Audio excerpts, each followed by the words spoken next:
Hello, good morning, and how are we all doing today? I don't know where that start came from. I have no idea. How are we all doing today? I hope we're having a fantastic Friday morning, a terrific Thursday morning, or whatever time zone. It's probably Thursday or Friday where you are, but I hope we're having a wonderful time. Today we're going to be doing just something a little bit simple today. Something simple, something that I can use up a thing that was in my fridge that I wanted to use up last stream, but we got a little bit carried away with that. Boy! Hello, boy! Welcome! Here he comes! There he is! Here comes the boy! Haven't set it up yet because what I was gonna when I jumped off stream yesterday, I was going to sit down, play some Splatoon, unwind, all that kind of stuff. I unwound a little bit too hard, and I I fell asleep. So I sort of woke up, was able to do a few things that weren't anything related, and then just went to bed. So we'll see. We'll eventually get there. We'll get there. Here comes the boy, just straight plays. But probably won't be anytime soon, unfortunately. And Tanya, hi. How we doing? Hope you're having a good time zone yourself. So good sleeps? Yeah, good sleeps. That good of sleep, so it's like, do I really need to have this good of sleep just yet? I'm about to go to bed already. So I finished stream, had some dinner, sat down, fell asleep, woke up to only go back to bed. Guess who woke up at 8 AM? Was it Proto? It was Proto, wasn't it? So Proto or Talus? Those are my two guesses. Those are my two guesses right there. So, it's gonna be you, isn't it? It's gonna be you. Didn't get up until 10. What a lazy bones. What a lazy bones. But yes, we are going to be making some cheesy pull-apart breads with some varying fillings in them. Now, we were having a chat last night about what we could put in one of the pull-aparts. And because I'm going to be using a chili-style cheese, so I got myself a Des_Maiden has requested you hydrate. I shall get onto that in quite a second. Just a second. So I got myself a wheel of chili pecorino cheese. So I thought it was just a harebrained thing. It's like, wait a minute, I have sweet chili sauce. So we're gonna make a sweet chili cheesy pull apart with using this here. So I'm gonna shred this up while the dough is proving and rising up for the first time. Just so I've got something to do while we're waiting. But Maiden, cheers. Now we're doing, Maiden. Hope we've been doing well. It's a lot better than me waking up at 3 PM. That's all I'm saying. Yeah, that's that is a lot better. That's a lot better than waking up at 3 PM. What time are you going to bed though? Like, have you switched your sleeping schedule from daytime to nighttime? Like, are you being a night owl by doing this? Because that's pretty much the whole day gone. I know I get up pretty early for my job, but I feel horrible when I wake up at midday. I feel horrible because I know I've only got like 12 hours, not even 12 hours, like 8 hours to do stuff. So it's like, no, I can't do that. I can't do that. I'll take a nap here and there, but I'm not sleeping until midday, just to only be awake for 8 hours and then go, oh, I'm gonna go to bed. That's even less than that, to be honest. It's about 7. Let's not talk about that. I've been going to bed like at 5 AM. Yeah, so you've just been a night owl. You've just been a creature of the night. So that's on you.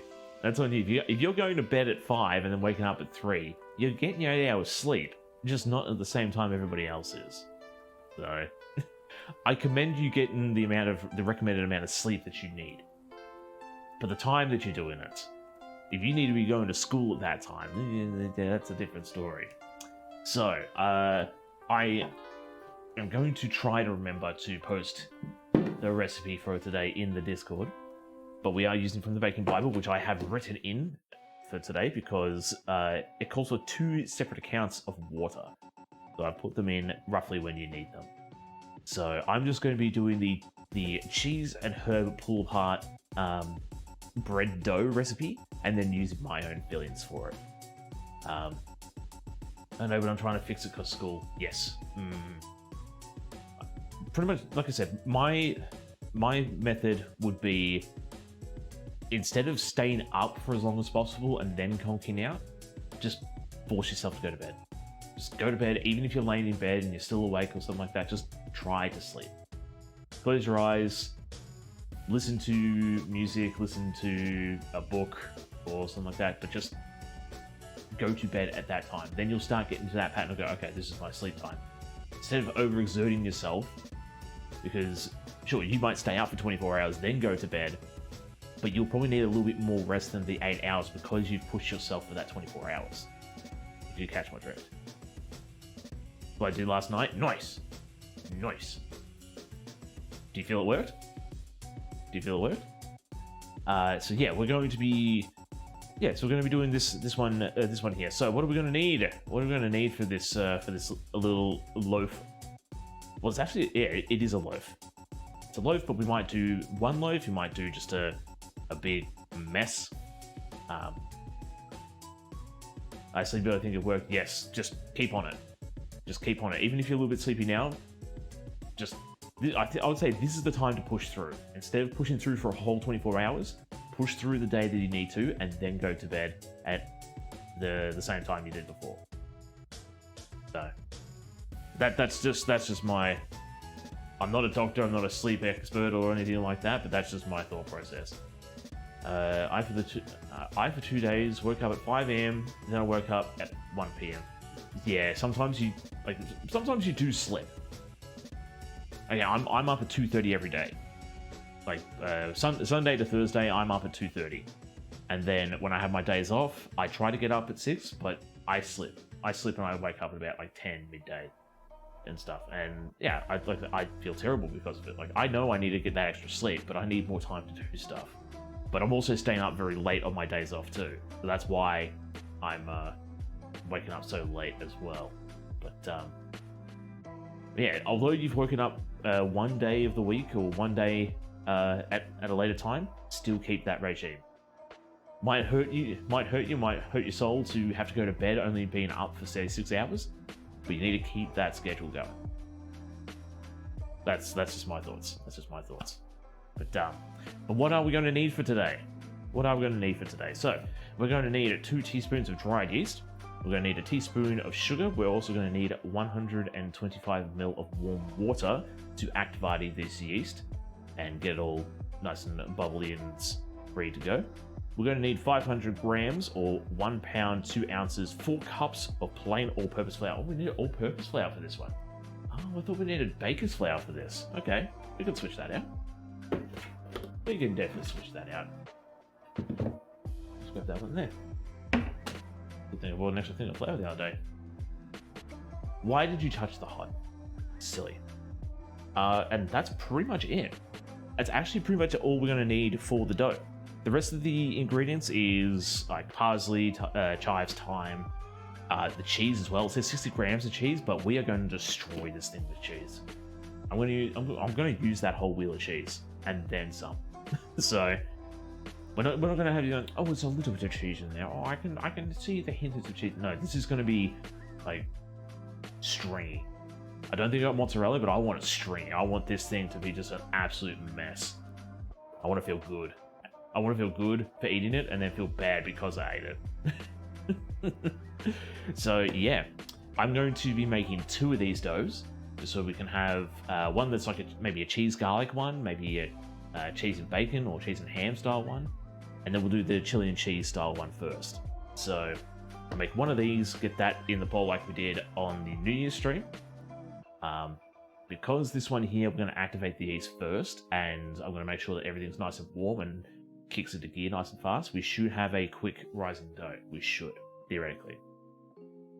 So, what are we going to need to do first? We are going to need to grab my small bowl. Now, this will be our yeast activati bowl. Put the yeast and sugar and the water into that. Everything is in teaspoons, so I don't actually need my scales, do I? Yeah. So it's 2 teaspoons of that, and then 1 teaspoon of sugar. But I will need this though. What I will do also is grab this. I'm gonna get some hot water, warm hot water into the jar there first. Then I'm gonna weigh it up, and then I'm gonna put it in the bowl. But how's everybody's week been? How's everybody been doing at the moment? I hope we've all had a good start to the year.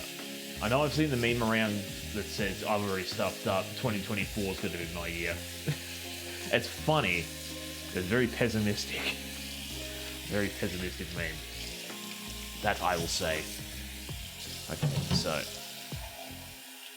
get some of that water in there. I'm surprised my tap hasn't been singing the song of its people at the moment. Also, did I leave? No, I left the yeast in the cupboard. Yes, I did. I guess the other reason why I'm doing this too is because I've got 2 things of yeast. I need to start using up the yeast. Okay. So it's 2 of these. 1, 2. 1 teaspoon of sugar. I'm just going to use caster sugar. Yo, Tess! Hello! I've been learning how great an air fryer is so far this year. Air fryers are actually clutch. They are absolutely amazing. I don't know if people were giving other people a hard time for using air fryers like last year or the year before that. I think it was more like when we were in lockdown, everybody got an air fryer. But yeah, they're absolutely amazing.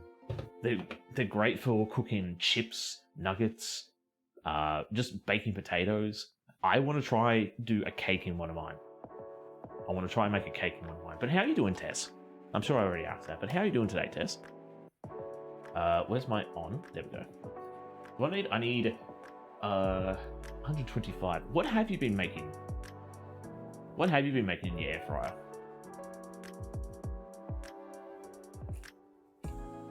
Oh. A little bit more.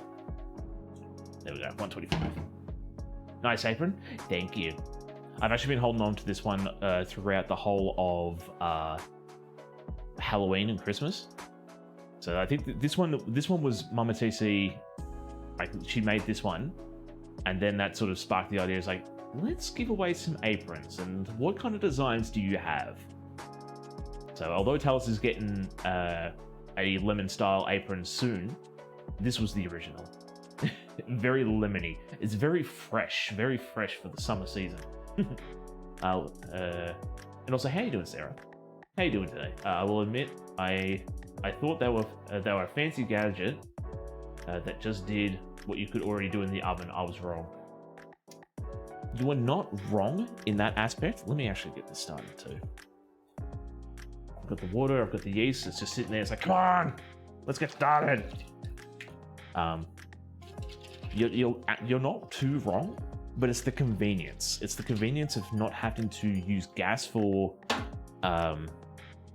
the baking and cooking needs, and it's also simplicity as well. Like, because you got the electric elements in the I say ActiFry. The ActiFry was the first one I ever used when I was younger. But in the air fryer, because you've got the heat elements, it heats up faster, so it cooks a little bit quicker. And then not only that, small container means it cooks a bit faster. Sarah Lou has requested you hydrate. Ooh, I will get into that in quite a second, in just a bit. I'm having the ember. Oh, you have an ember straight in your hair. Nice. Doing better. Start of the year has been a bit rough for me. I'm sorry. Oh, give Sarah cheesy bread. It's not done yet. We only just started, Sarah. Calm down. We're gonna get onto the cheesy bread real soon. I'm sad I missed the apron giveaway. Well, if you do want yourself an apron, I'm going to say, unfortunately, it's going to be a little bit monetized behind a paywall at the moment. But if you do want yourself an apron, give us a yell on the old Discord, and we can get you one made up by Mama TC. So, yeah. I don't even cook, but I take a TC apron. Yeah, they're fun to just sit around. It's also good for cleaning too. Like, you don't have to wear an apron just for cooking. You can have it for cleaning too. I read immigration forms for 2 hours, and I have a headache. That's how I'm doing. All right, I was gonna say, why are you reading immigration forms? I know why you're reading immigration forms. So just want to make sure I didn't miss anything just before. But yeah, I'm sorry to hear that the start of the year's been not too good for your test. So I hope it gets better. I definitely hope it gets better. We've been doing different vegetables mostly, but I've tried karage as well. Ooh. Okay. Yeah. So what did I do? I used oh boy, what was it? So I was making a Caesar salad the other day, and I've been trying a different because I want a chicken Caesar salad when I have mine. First and foremost, I bought a packet mix of like a pre-cut lettuce pack for the Caesar salad, came with the croutons and the bacon bits and the cheese and all that kind of stuff. Regardless, that was a terrible packet. The lettuce was absolutely horrible. I felt betrayed. Like, it was really bitter, bad lettuce. Like, yeah. But I've been trying to find chicken, like different chicken to put into the Caesar salad mix to make it work really well. And I got some chicken. I don't want to say it was like karage, but it was like little chicken bites. It wasn't that great. But the ActiFry did a good job of it. That's pretty much what I'm trying to get at. The I say ActiFry, it's forever going to be called the ActiFry, even though it's an air fryer. And ActiFries were just an air fryer, but with a spindle in it. I'm just going to be calling it that from now on. I'm an idiot, I know. I have no chill. I've never known chill. What about chili? Have you had chili? Do you know chili? Government forms are a headache. Hang on. Headaches inducing. It's awful. Oh yeah. It's never easy. It's never easy. I would have thought that if you want to, either want to immigrate, wouldn't just getting a green card work? Like, isn't that the whole roundabout way of doing it? Like you know what? I don't want to deal with forms and letters and stuff like that. I'm just gonna marry someone who's there, get my card, and then do whatever, and then progress with my life. I know that that's not the right way to do it, and you probably should go down the right avenues for it. But never had a Caesar salad. Never had a Caesar salad. It's really good, actually. It's pretty much just it's iceberg lettuce. Just iceberg lettuce, bacon bits, croutons, like a creamy style sauce, or like a dressing, if you will. So I can't really say it has Caesar salad dressing, but you gotta describe the dressing. There's like a creamy, herby style dressing.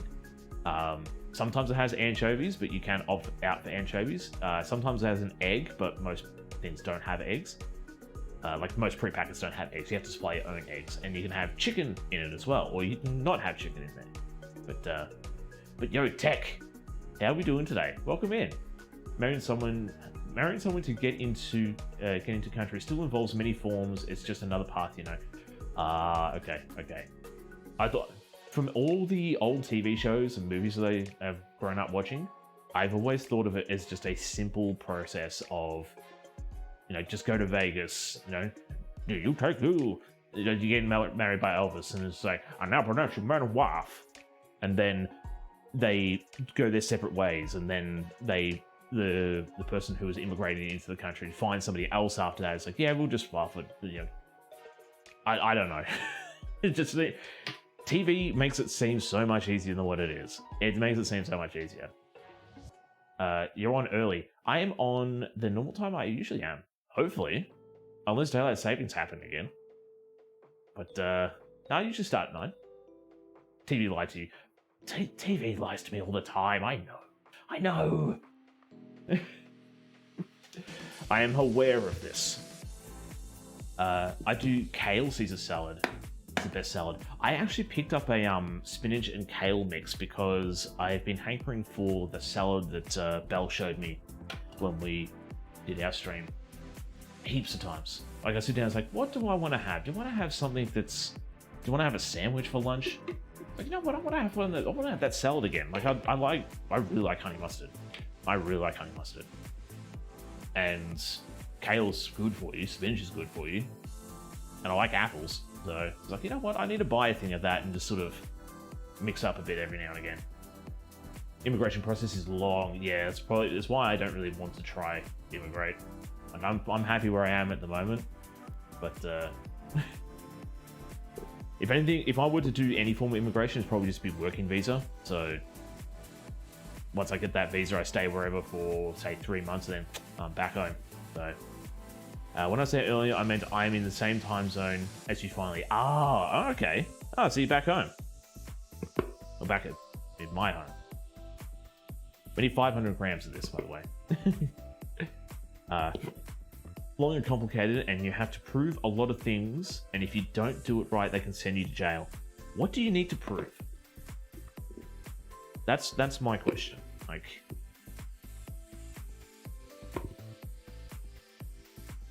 obviously I've never had to immigrate or known. I know people who have immigrated, but they've obviously done it successfully, and they don't really want to talk about it. So it's just, yeah. No, it's why I work for immigration. You work for immigration. Ah, so you know someone who's technically on the inside. just talk to Amber and get her to hook you up. But yeah, it's just a weird thing. Like, yeah, I guess it's just like what do you need to prove? Like, you're not gonna be running drugs between the country you came from and where you are, or like I know for Canada, I'm pretty sure for Canada you have to show that you're willing to what is it? You're going to work or contribute to the community. Well, when I say the community, like to the country in a sense. I'm pretty sure I remember Canada being that strict. Like, you have to rah.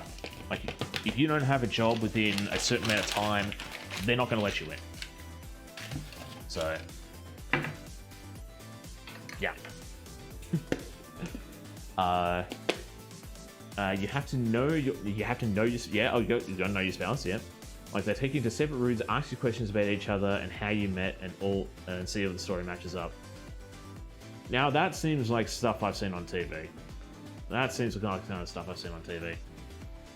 Well, for one, that's not that. Hang on. For one, that's that you're not just marrying for the immigration. Okay, yeah. We've got to prove it's a real marriage. Other thing you have to prove is that you can support who is coming to live with you. Ah, okay. So that would immigration itself be easier than marriage immigration? Because if you're going to immigrate to another country, would you just have to prove that you're going to be working and paying taxes and stuff, right? Like, all this stuff is stupid and silly. Like, I want to move to this country. I'm willing to work in this country and pay the taxes abiding by the laws of that country. Why won't you let me in? Why won't you let me stay in your country? I'm going to be making products for the people of your country. I'm going to be a service of the country itself. I'm going to be paying the taxes that you stipulate that everybody else pays. So why won't you let me in? It's, I don't know. You also have to prove you're not a criminal or a threat. I'm a threat, or I'm always a threat. You seen these bad boys? You seeing this? That's a threat. Shut up, TC.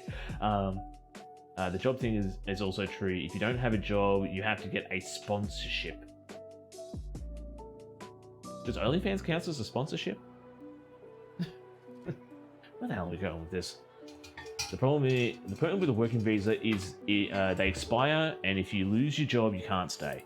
Well, that's where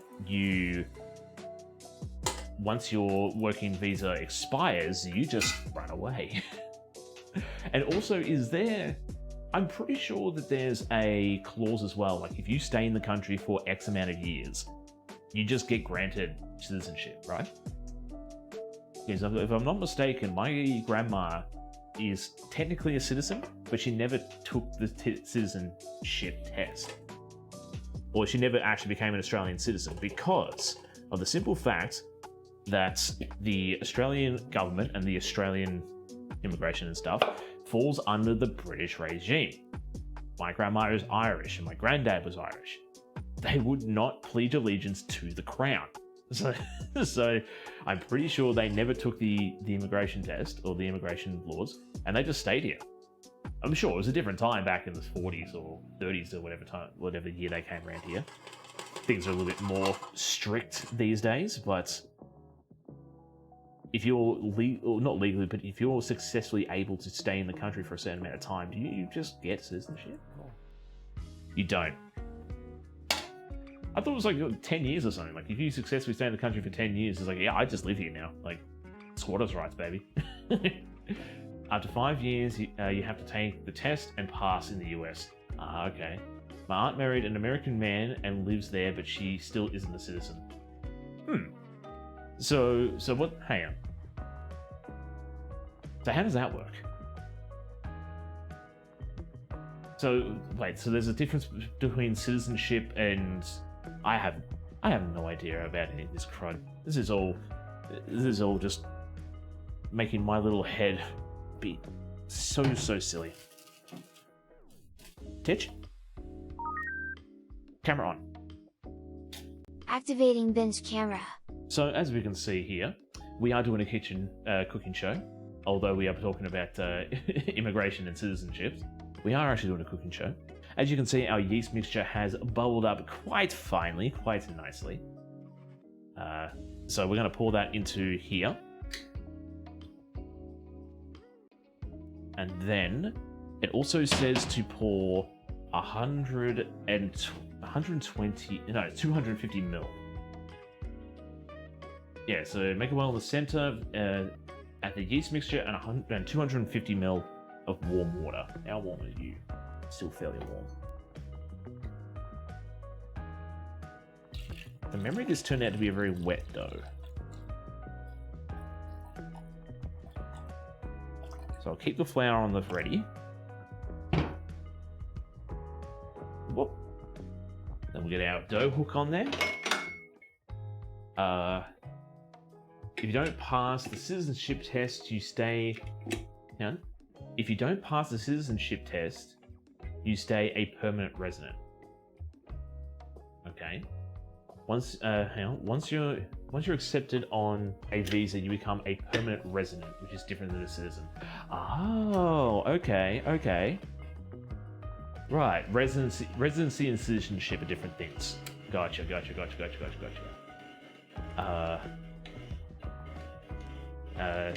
At least this proves I read the forms well. Yeah, well...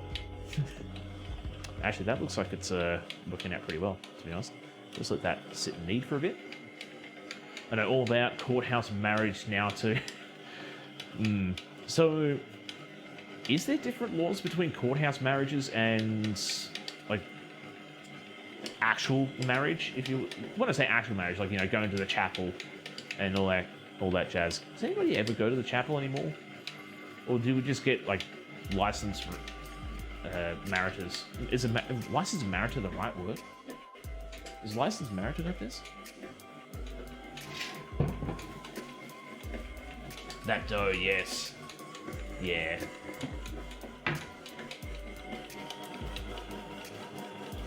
So I'll just let that sit and knead for a bit. Hopefully you don't want to hop and skip and jump. A marriage ceremony is different than a wedding ceremony. Okay, both accomplish the same thing though. Obviously a marriage ceremony is cheaper because you just go to the courthouse and you have Gretel behind the counter and is like, "You take care of me's wife." Always Wasking Wazowski. This is the voice I was trying to go for. But yeah, and then the wedding ceremony is like, let's all get drunk, let's all celebrate love, eat lots of food, dress up in expensive suits, and spend a butt ton of money on this venue. Which, if we had to set it was for anything else besides a wedding, we would have got a heavily discounted price. Oh, don't get me started on the wedding industry. Don't get me started. You're going to get me started. Settle down. You ever call the helpline to check the status of your case and figure out what forms to fill out? Oh, okay, so you were on the... Okay. So that was your job. So you were the helpline. Okay. and both need a marriage certificate ahead of time. Greta behind the counter does the certificate. Yep. You need somebody to officiate you still. Well, that's where Bruce is there as well. He's just like, I didn't want to be in this department. I just took this job because it was a government job. I'll officiate you. Or you get Jack the janitor. Scruffy the janitor, and it's just like, yep, I officiate this marriage. Yep, I officiate this marriage. I witness these people in love and they do their thing. I always got yelled at, so I quit. Why did you get... Wait, I was going to say, why did you get yelled at? Right, customers. That's why you got yelled at. Yeah, I understand it. I understand it. So, I think I need to invest in a new benchtop mixer, or I need to put a weight in the bottom of this, because, look at that hop and skip. Look at that rock and roll. They thought I could change the process time, and unfortunately I could not. Yeah, that's where we talked about people. What do you call it? People online, or not people online, but like people in call centers and stuff, and how it is a real butt thing to do, to yell at somebody over the phone because they can't help you right there, right now, for some silly reason. Like, it's the same as going into supermarkets and yelling at the kids stacking the shelf because, why isn't my favorite brand of toilet paper on the shelf? Well, I don't know, because I'm just putting the stuff on the shelf. I'll have to talk to my manager or talk to delivery to find out where your favorite brand is, but I can't help you at the moment. But yeah, it's just a little silly. It's just... I understand people are frustrated, but you also need to calm down when you talk to people on the phone. Like, you might be having a bad day, but it's not their fault. And even if you're having a bad day and a bad time because of the company that they're working for, there's no point in yelling at them. Because I've had many times at the moment, again, with my internet situation, where I've called up and said, I've called several times to try to get this fixed, and nothing has been done about the situation. And I'm not going to yell at this person because it's not the same person I dealt with before. And I'm not going to yell at that person because they're just doing what they're being told. So, yeah. It's definitely a hard one. But I'm glad that you got out of there. So here's my next question. Can I get... It's going to be too big for that one, so the idea is to do the same thing of have the hot bath of water to help prove the dough up for the first time, because I'm going to make this one here, then I'm going to make a second batch, and then I'm going to sort of alternate the two of them.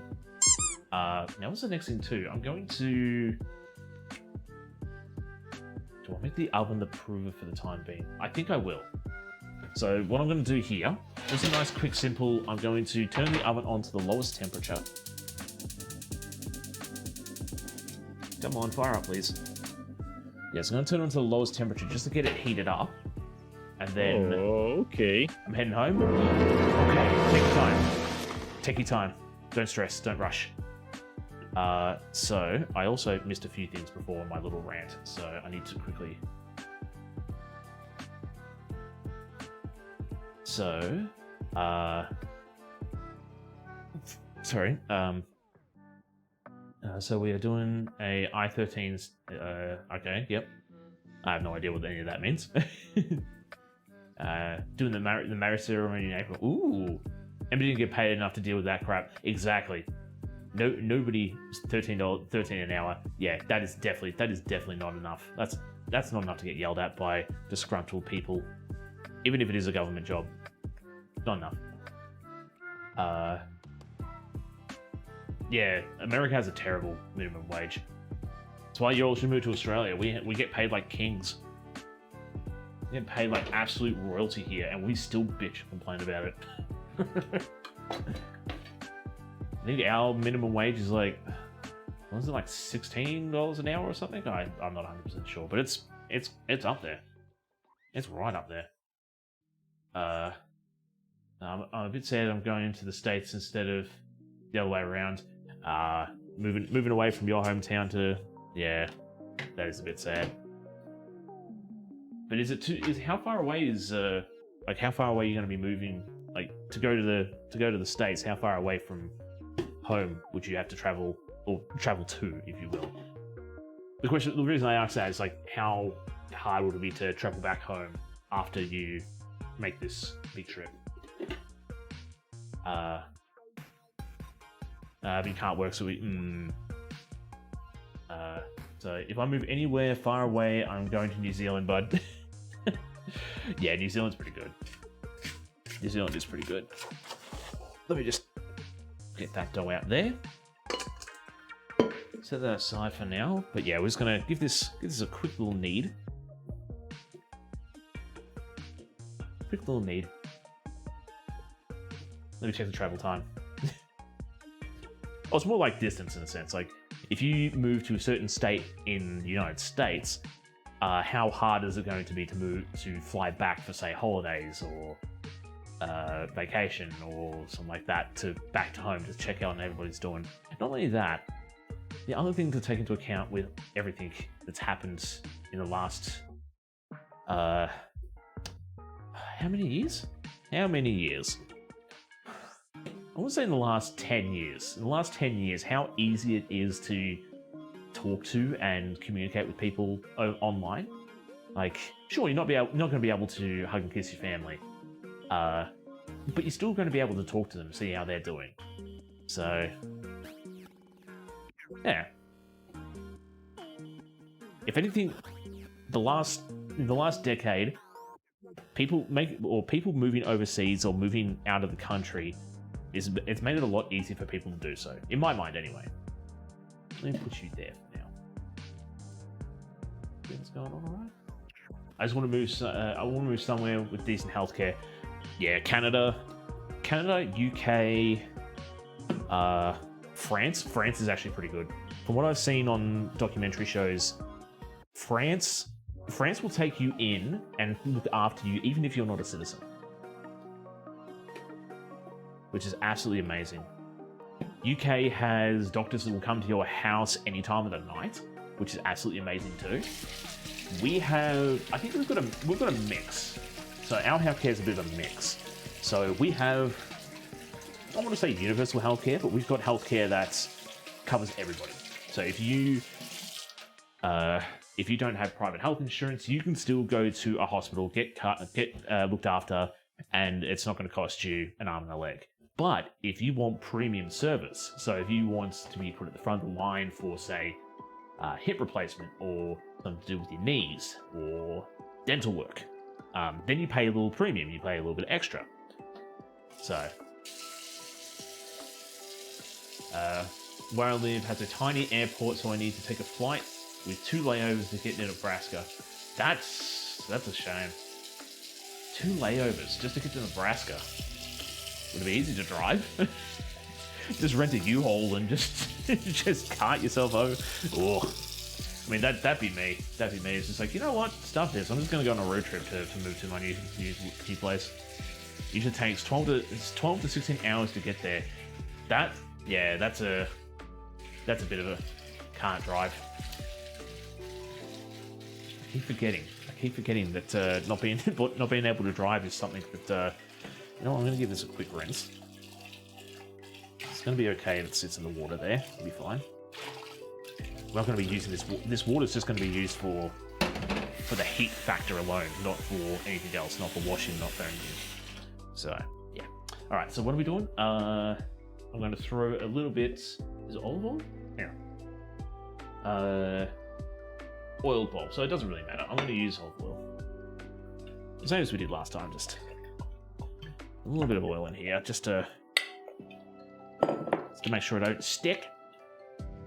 And then plop. Put my glad wrap back in the sink.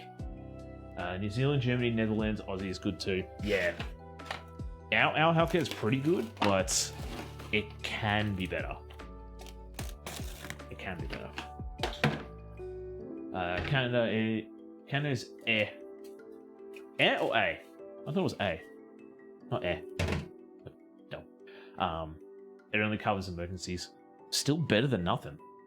Still better than being charged arm and leg for an emergency. Like, there's always that. I'm gonna flop this down there. I'm just gonna try to do the camera angle on the other side this time. I don't say A or F. Well, then you're not a real You're not a real Canadian. You're not a real Canadian then. So it's like it's a good thing that you. That's me. That's me.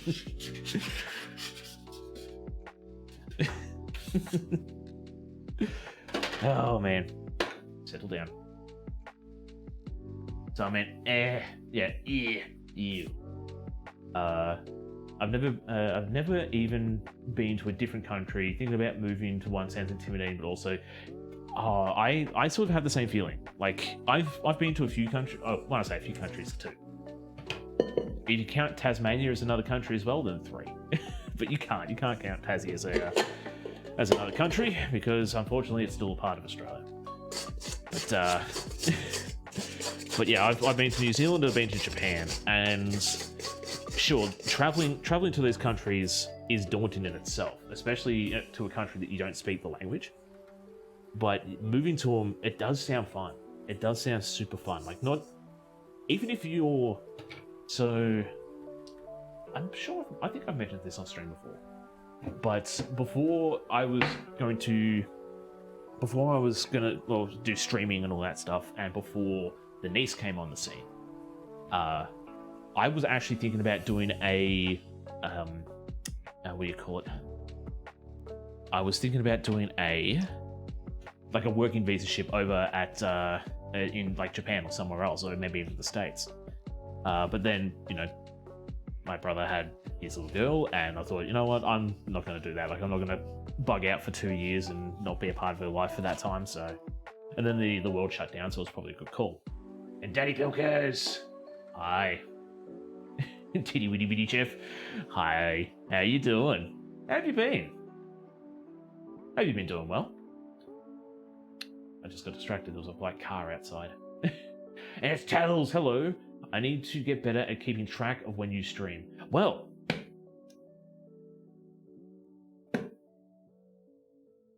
you're part of the Discord. There's a little channel on the Discord called The Schedule. I know, it's in Australian Eastern Standard Time, but the schedule stays the same. The schedule always stays the same. And if anything changes, I always notify everybody. So, 1:30 p.m. Tuesday to Thursday, 9 a.m. Friday. So, but how you doing, Tels? I hope you're doing well. So if I wanted to drive to Nebraska, it would take 24 hours. Road trip. Road trip! I haven't watched in a while and thought I'd stop by and say hi. Well, thank you for stopping by and saying hi. It's very much appreciated. So what are we doing now? We are currently going to make a secondo. We're going to make a second. We got a secondo.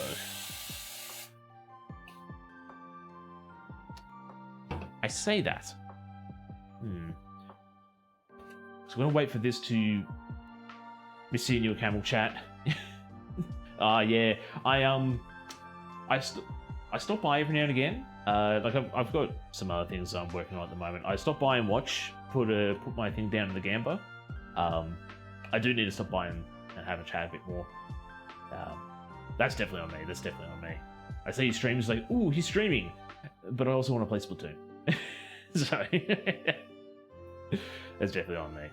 I might see if my dad and his cousin will road trip my stuff to Nebraska in a U-Haul or something when I move, because the services to get my stuff down is expensive. How much stuff do you need to move? And that's the next thing too, like if you were to move to a different country, would you not just take necessities like undies, clothes, maybe some medications for yourself, a few personal grooming items, like, you know, like a razor or a hair trimmer or something like that. And then when you move to that country, you just buy new things. I know it's very, I don't want to say elitist, or egregious, But it's like, oh, you move to a different country, you've got money, right? You can just buy a new bed, you can just buy this, just buy new cooking knives, just buy new stuff. Like, you don't need all that old stuff, just buy new crud.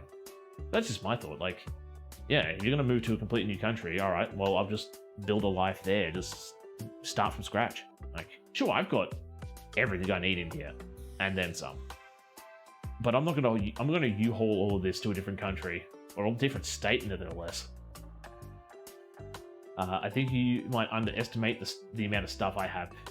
The amount of stuff that you need to have, or the amount of stuff that you cannot replace. Because that's my thing. Like, if you can replace some of this stuff, again, like if it's a bed, if it's a computer table, like sure, the computer itself, that's one item you can take. That's one item you can move pretty easily. But you don't need the chair, you don't need the table, you don't need the lamp, you don't need any of that other crap. Like, you could get that down there. That's just my thought. That's just my thought. I don't know. Maybe I've just been getting paid too much, and it's like, just buy it. Just buy me a new thing. This toaster is terrible. Buy me a new one. So go down to the Kmarts and buy me another Anko toaster. This one has run its course. All you need is furniture. Yeah, that's what I thought. Like, the furniture is going to be the biggest stuff to take away from where you live. I'm not going to take... am I actually going to take it? I'm definitely not taking the oven. The oven stays here. Like, that's an investment for the house. That's not an investment for me. When I move to if I move to a new house, that oven ain't coming. That ain't oven coming. I need to look into it, shipping versus hauling versus rebuying. Because rebuying might be a lot cheaper than you realize. Because if you go to... You guys don't have Kmart, do you? But if you buy just like the cheap generic stuff to get you by, so a cheap couch set. Not only that, I know Facebook Marketplace is a little bit sketchy these days, but you can get some good deals on Facebook. Like, somebody's had the couch, it's like, yeah, the dog slept on it. We've cleaned it up, we've got it reupholstered and all that kind of jazz. Why? This is terrible. This is supposed to pour. It's a pouring spout. Why are you getting stuff on the table? Do I have to return you? Do I have to take you back to the store? Ridiculous. Yeah, Tells does have a point. Like, do you need it? Do these clothes spark joy? Yo! Darth Chewbacca. How we doing? Welcome in, guys. Let me, when I put my whisk. There's my whisk. Hi, Darth Chewbacca. How we doing? Hope we're doing well. What were you up to? Teacher's gonna tell me. Just chatting. What were you just chatting about? Or were you doing some food? Dude, if this fucking stains my face, I'm gonna beat the shit out of you. That's a lie. This is all in fun, right? My eye. I'm afraid to do more on here because I don't want it to be. Are you clipping shit or what? So what are we doing here? Probably should have pulled up my damn, bit too late. So what was so about that clip? Yes, you need to explain to me about that clip. What did you put on your face? Was it Sharpie? No safe for work, side boob action. Ooh. Surprised you're allowed to do that on here. I thought that was only for the OnlyFans.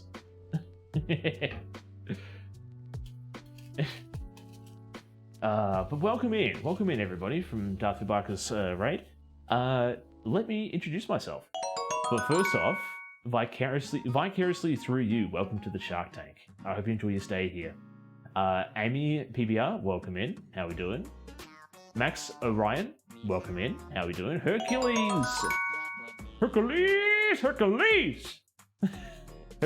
603, welcome to the Shark Tank. I hope you enjoy your stay here. Let me introduce myself real quick. New Frost Mage, welcome in. How we doing? I am Titanium.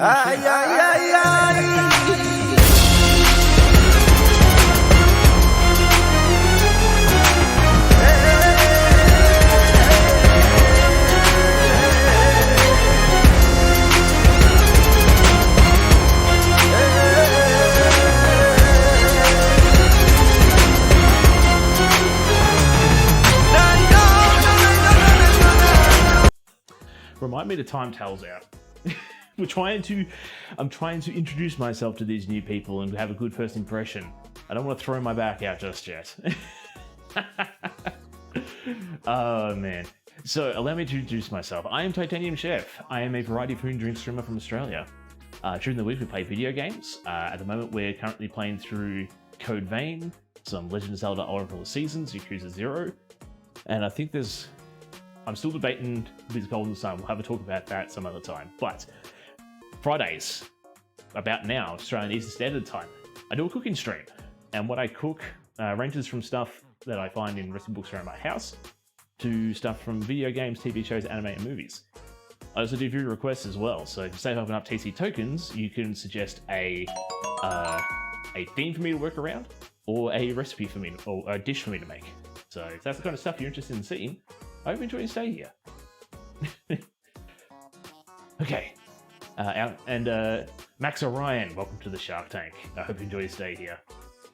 Our community helped us reach a goal. Oh, nice. The deal was that I would dress up on stream with makeup and all. Oh, and they clip the damn thing, everything in that stream. And now we're Game Boy. Now we're playing the Game Boys. But that's pretty cool. It's pretty cool. Obviously the makeup didn't stain. Sarah Lou has requested you hydrate. Okay, I'll drink. Alright. Cheers, everyone. Any amount of respect for that pose? I'm old. Not only old, I'm out of shape too. I mean, I need to get back into the old groove of stretching my back, and because that sort of hurt. Not only did it hurt my knee, it hurt my back, but but I used to just do like muscle man pose and like the dab or something like that. And I think I need to do more JoJo poses, but still. Chef is making. I'm not making you cheesy bread, Sarah. I'm making me cheesy bread. Okay, you're just the byproduct of all this. You're just the lucky recipient. Today we played some words on stream and made up what we're making for dinner next week. Oh, nice. So what's for dinner next week? And how did words on stream go? I've seen a few people do words on stream. It's pretty much. It's not like Wordle or Hangman, is it? Because that's still the first thing that comes into my mind when I think words on stream. It's just here's a word and Scrabble. Ah, Scrabble. Okay. So that means, very interesting. I might have to check out a few people, or maybe check out you when you're doing words on stream next, just to see what it's all about. So when I hear Scrabble, it means that everybody gets a set of letters. Does it link up with a phone app? That's my. I want to say with that the stream that you did the makeup for the community goal. Did you have fun with that stream? That's the main thing. Did you have fun with that stream? All right. So yeah, we are, as Sarah Lou mentioned before, we are going to be making cheesy pull-apart bread today. I loved it. as long as the viewers loved it, I guess that's all that matters, really. No, isn't it?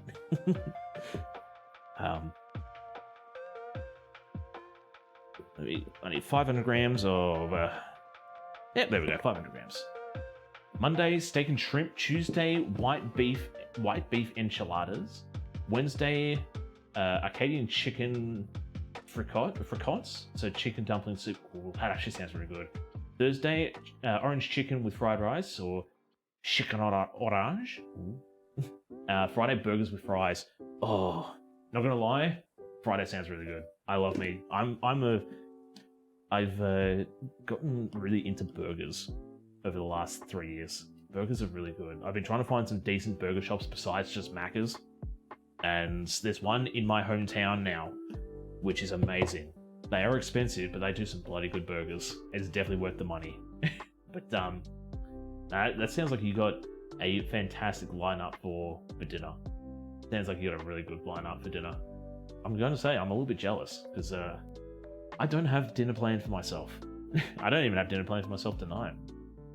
But then again, I'm going to try to think about a more healthier approach to my eating regime as well, because yeah, I have caught myself just going, what's for dinner tonight?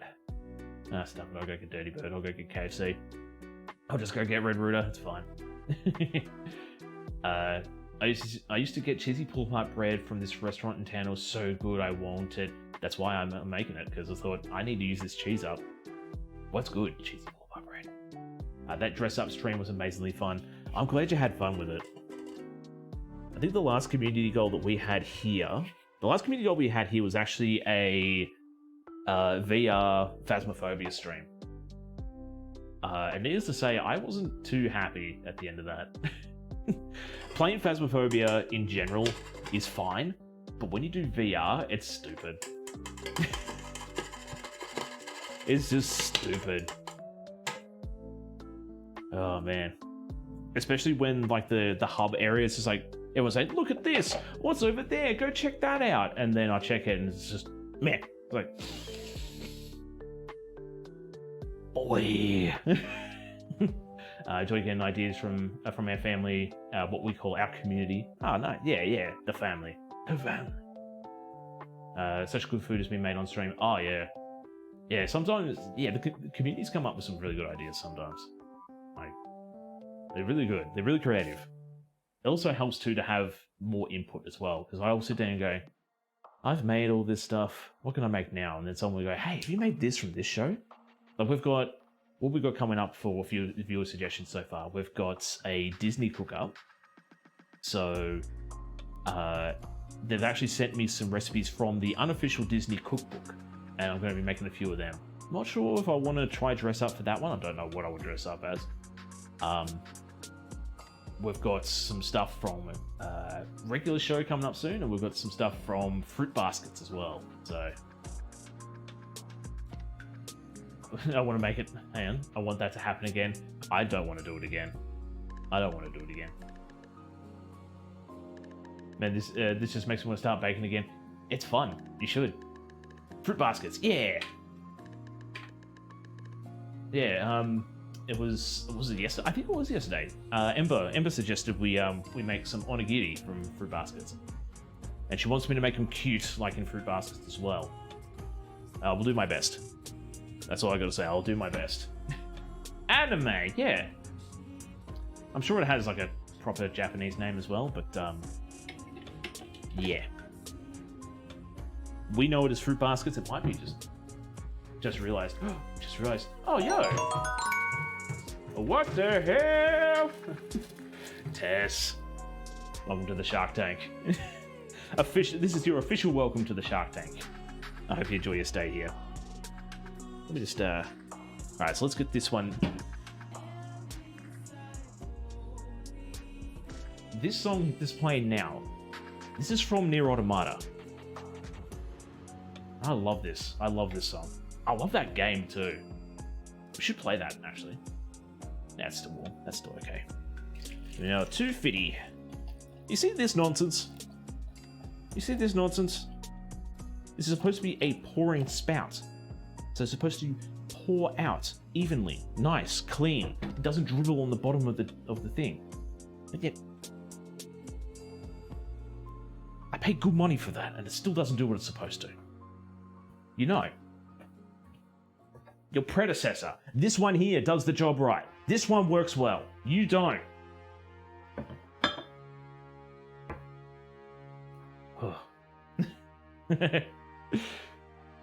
It's okay.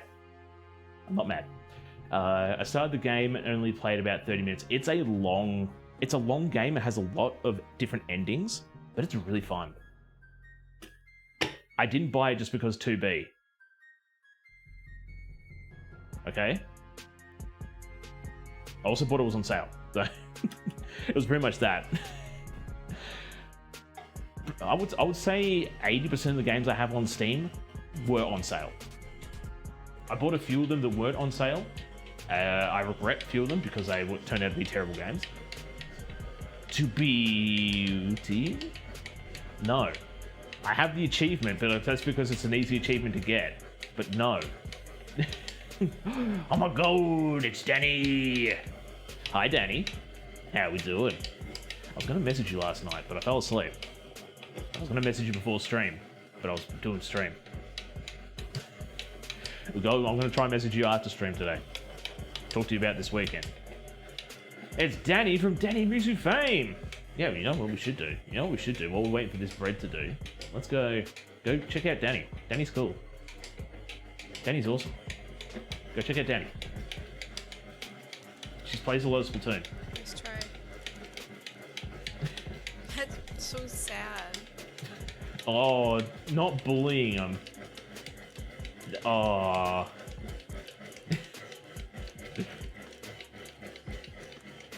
You bullying the newbies. Oh, there we go. Yep. Get humbled. Did not see that. Get humbled. Oh, I love it. Absolutely love it. Turn around. Classic Danny moment. Classic Danny moment. You know who you all should check out too? Anybody from Death Frubaka's stream.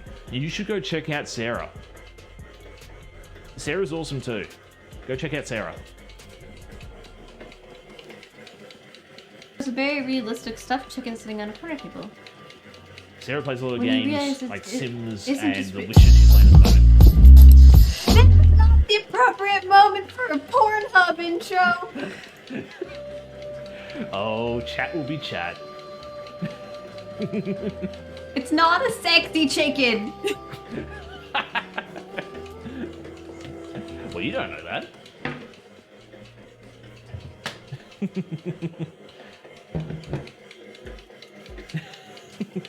I couldn't actually see what was actually happening in that clip because I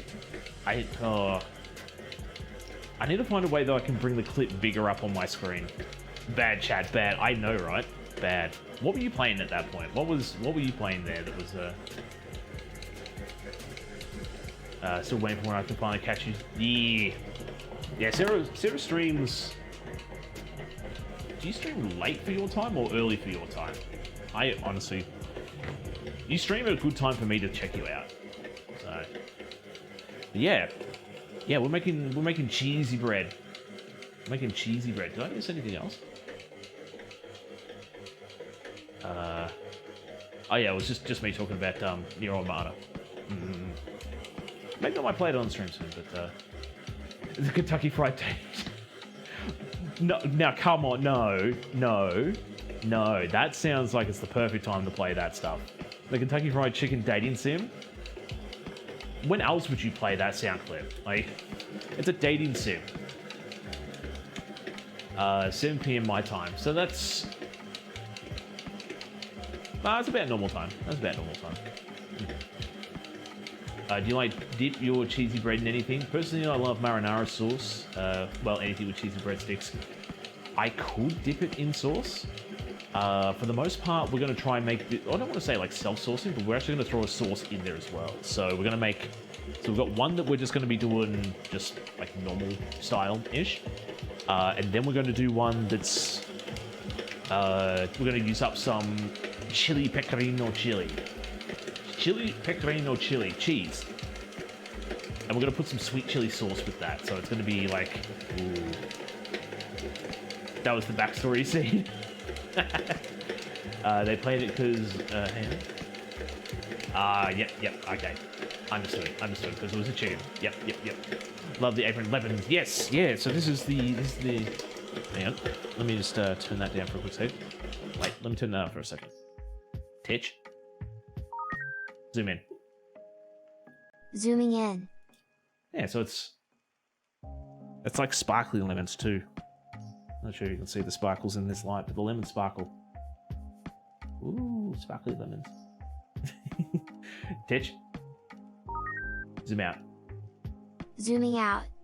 Yeah, so I was saying before at the start of the stream. So I've been holding on to this apron for a while now. But because Halloween and Christmas came up, I had aprons for those. So, yeah, I had to sort of like, ooh, let's not show that one off just yet. But gonna lurk while I run an errand, but I want to see how the cheesy bread is gonna get. Well, thank you for the lurk. I hope your errand goes well, safely and smoothly. And thank you so much for the support. What mixer am I using? I am using a Kenwood mixer. It is old. It is reliable.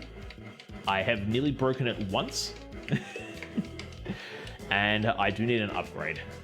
So... The apron's very good. I stand Mama TC. Mama TC does some really good work. We just need to get her some more programs to be able to make bigger and badder things. So the logo that's on the apron here, and the aprons that will be getting it sent out either later today or tomorrow morning. I got everything set. I've got all the stuff I need to ship them off to. I just need to do a little finishing touch before I send them off. But for the logo that we've got here, we sent the... So it's actually my emote plus how I designed my my logo. I sent that file to Mama TC, and then she sent those files off to somebody else to convert into a file that turned into an embroidery style pattern, or embroidery style file. And then she was able to put it into an embroidery machine and then do the work here. We need to find the program for her so she can do it herself, so we don't have to pay an external source. But yeah, this old Kenwood here, it's old reliable. I nearly broke it once because probably, I think it might have just been you, Sarah. Yeah, I nearly broke it once because I was making shoe pastry. Now, for those who have made shoe pastry in the past, it does say, like, once you mix the base batter or the roux, it does say to let sit and cool down, because once you start adding the eggs to it, if you add it too soon, then you run the risk of scrambling the eggs. One way of getting the heat out of it nice and quick is by mixing it. So if you put it into a stand mixer and just mix the crap out of it, you beat the steam out, you beat the heat out. And then you can add the eggs a bit quicker, and it's just a little bit of a faster process, trade secret, if you will. And because I was using it with this one here, I think what happened was the steam slipped the belts inside, so it was either going to be on or off. I had no control of speed, so I couldn't go slow, medium, or fast. It was just fast or off. That was it. And I frantically panicked to try to get this thing fixed on stream. I think I went to a BRB screen and I tried to take it apart. Couldn't take it apart, but then it eventually fixed itself, so it was all good. It was all good. So, but I do want to get a new one because some of the mixing blades, or some of the paddles and whisks and stuff, it's more the paddle blade. The protective paint is actually flaking off, which is very bad. So I thought about upgrading to something a little bit more fancy. Maybe one that has those scrapers on the side. You ever seen them? There's I think it's KitchenAid that started it, but a lot of other companies have started to do it with they've got scrapers on the side, so you don't have to sit there and scrape with a scraper. It does it for you, apparently. But I don't know how well that would work, because I like to beat the crap out of my like buttercream and batters. So I don't want to put it onto maximum overdrive and then have those scraper paddles fly off. You know? Now what I'm thinking I'll do here is, how is this? Okay. Oven off. Oh, I turned the kettle on because we need some hot steaming water soon. Here's actually going to be a really fun thing, because this dough, here's one I prepared earlier. So this dough is actually doubled in size, so we are actually ready to get this onto the next stage. So I'm going to pull this out. I might need to grab some more flour, please, actually. A little more flour, this comes out here. So I'll give this a quick mix. Hot and steamy, yes. Because dough rises best in a warm, damp environment. 35 to 30. Ooh, hot and steamy.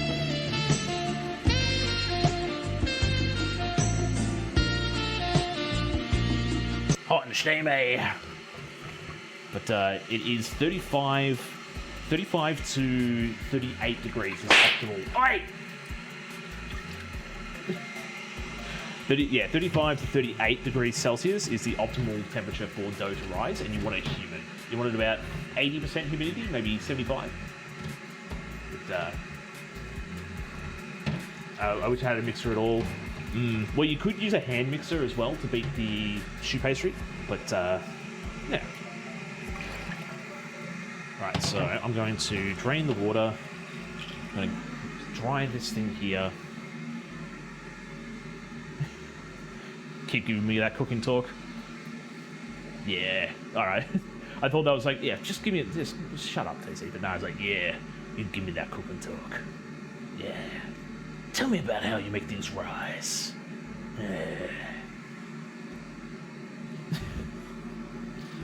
You whipping them eggs? Damn, I wish you'd whip me.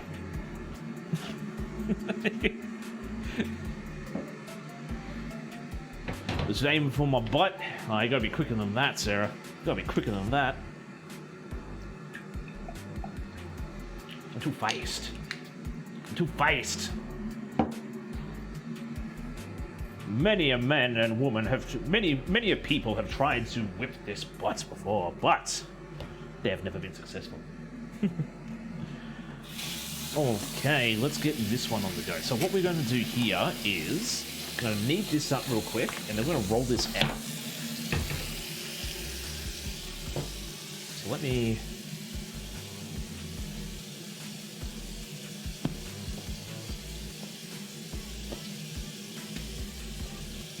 Whoa.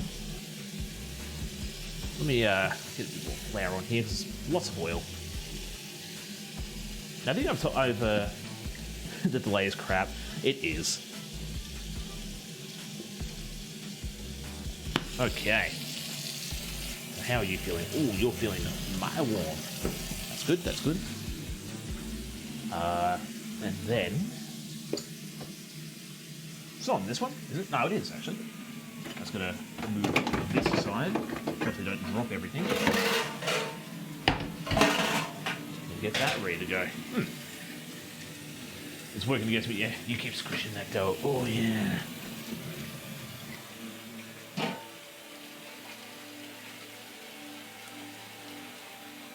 Hot, steamy. Hot and steamy. Because yeah, the idea is we want this to be nice and warm, nice and hot, but you don't want it to bake. You don't want to bake the bread just yet. Drop that in there. All right, so this is going to be ready to roll out now. Yeah. Tells a little freak. Gonna get freaking naughty. Get this oil off the bench real quick. Okay, so. What I need to do real quick, to be honest, is I need to grate some cheese. I need to actually grate this cheese so we can use it. That would be an idea. That would be fun. And where was it? There it is. Mama TC picked up a grater that's greater than other graters because it has a little compartment where it catches the stuff. Look at that. Isn't that amazing? Isn't that cool? Isn't that poggers? There we go. So I'm we're gonna grate this cheese up. Where are my scissors? There's my scissors.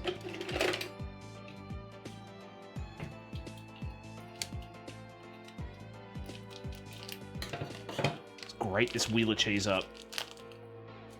Can you give me the goods, please? Piece of tanks. Yeah.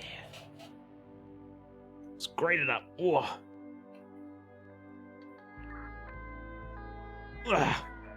Look at it. Look. This is great, the whole thing. Get in there. It's actually grating up pretty well, to be honest. Why have we got emergency call in game shops? Why have we got emergency dispatch? Yeah, call the police.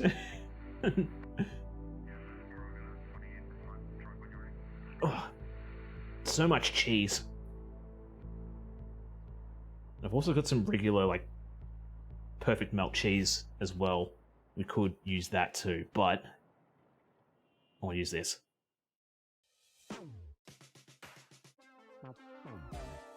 There we go. Now we've got some game music. Ugh. still want to make more though. I still want to grate more. Yeah. Well, what am I going to use this next? That's my next question. What am I going to use this? What am I going to use this thing of cheese next? Let's grate the whole thing up. I was thinking about it at work the other day. I'm not sure if it's available or if it actually exists. I want to get something that you can like clamp your cheese into, and then have like an automated grater. Like it's going to be dangerous as all get out, but it'd be great to just clamp it and then just go yeah, and just.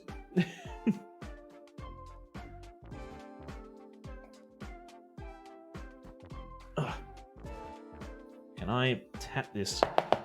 There we go. So much cheese. So much. But I'm going to use it all. I'm going to use it all. To think, I made 2 doughs, so while this one was proving and rising, we could grate the cheese in the meantime. But yeah, I've got me monologuing. I love it. Means I don't have to worry too much about trying to find stuff between. Industrial cheese grater, yes. Just a big old automated one that just demolishes cheese. Just a full wheel of cheese.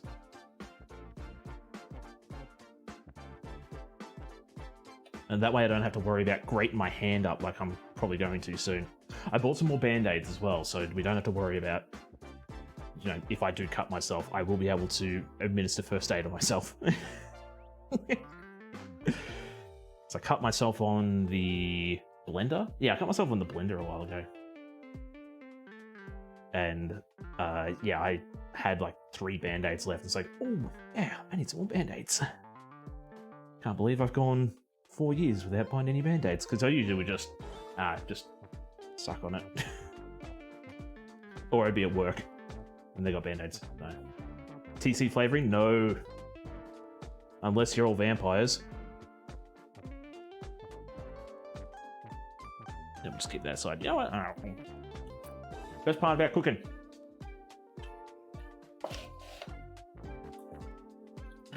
Ooh, that's actually pretty good. Ooh, that'll be nice. So that's siphon out. Right, so we are going to... my pain makes it hard to do things like grate cheese, mix or skin veggies. Well, that sucks. I'm sorry that you have difficulty doing what should really be automated, or like automated, basic cooking things. Okay. So I want to automate all the stuff. So automate everything. Best part until you eat it, you don't even hang on. Best part until you eat it and don't even cook it. Are you talking, what are we talking about there? So yeah, now we're going to roll this out.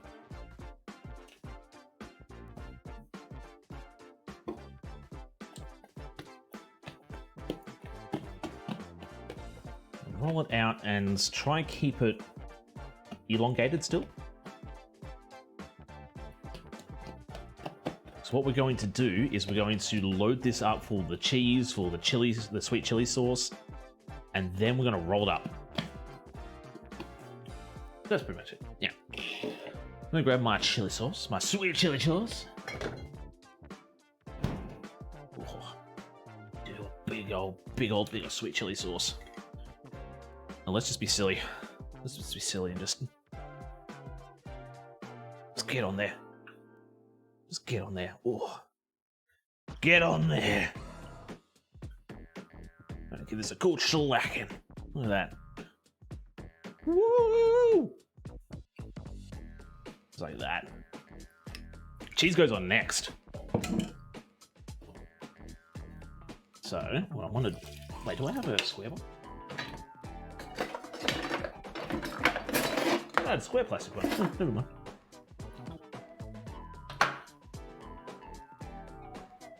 Ah, cheese. Tap the back of the bowl, comes out easier. Yeah. Don't want it to go everywhere though.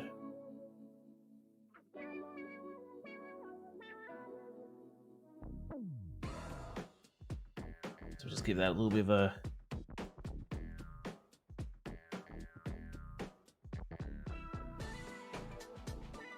Smooth it out, like so. And then... Cheese. Cheese. Just cheese. Just cheese. Nothing but cheese. Just cheese. Look at that cheese. Oh, cheese. You tell I like cheese? Just destroy it with cheese. It's gonna be good. It's gonna be real good. That's a lot of cheese! Look at me! Cheese! It's gonna be fun to roll. So fun to roll. Okay. So now what I'll do real quick is... let me... give that a little bit of a... quick... And make a pizza mama. Make a pizza mamma mia. Now we're going to be making... the closest thing we're going to be making is a calzone, if anything. So now... roll this bad boy.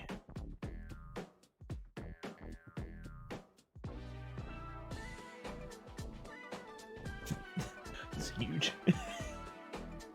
So big!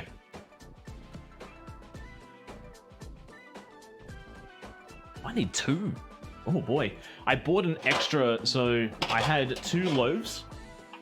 I had 1 loaf, I had 2 loaves, and then I bought a pink one because, well, I can't get a pink one. I can't get any other color size than this, so that's how I want to leave cheese only. Must be all the cheese. Because the plan here is... we're going to give this a quick spray. Where's my cooking spray? Right here.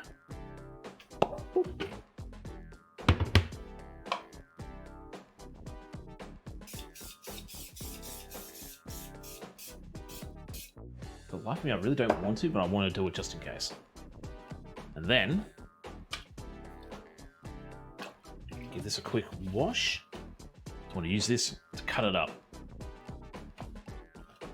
You're thinking, oh, we just made a big old log of cheesy bread. Why are we going to cut it up? Well, this is what makes it the pull apart. So, might be able to do that. Keep that aside for a second one. Let me also put a little bit of flour down, just so it doesn't stick too much on the bench. So, like so. Then pull that aside there. And flop it in there. We can actually put a little bit more in there, actually. So, boop, boop. Look at that absolute mess. Absolute mess. So we'll put that aside for now. In fact, we'll throw that straight into here. And then I'll spray up another tin. This is actually going to work pretty good.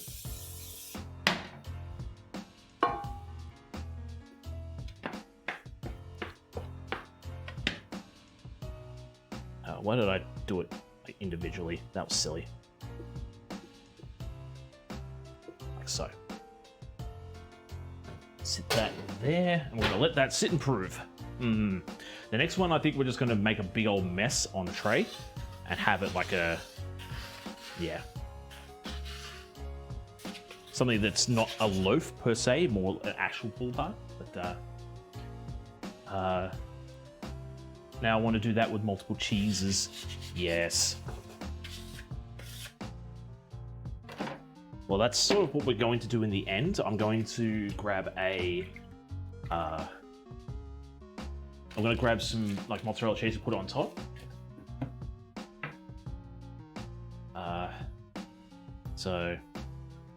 Now every chat message has the word... now every chat message has to have the word cheese. Cheese, cheese, cheese, cheese. If you cheese so. You got Sprinkle the Penguin in Animal Crossing. I gave up on Animal Crossing a long time ago, so I'm not sure who and what the characters' names are. All I know is, it was like, yeah. It was a fun enough game, don't get me wrong. Like, I like Dinkum. I really like Dinkum, and Dinkum's pretty much just like Aussie. It's just Aussie Animal Crossing. But yeah, I can't stand the whole let's just wait a whole day to play a video game that I spent $60 on. You told me to, you've made me spend $60 to $80 on a video game. Now I have to wait a day before I can actually play it again. What are you, my mum? Calm down. I know there's time travel and stuff, but why? Why do I have to manually change my settings to be able to play the game more? I want... If I wanted chores in my game, I'd keep playing Arknights, which I have been. Haven't played in so long. It feels like one of those ones where it's seasonal. Like, you'll get a real big hankering for something like Animal Crossing, or maybe even Dinkum as well, and then something else will come along. It's like, you know what? I'm gonna play that now. And then somebody will go, oh, there's a new update. The characters are easy to get in this area. It's like, oh, well, I might as well go back to that then. We'll give this a real quick clean.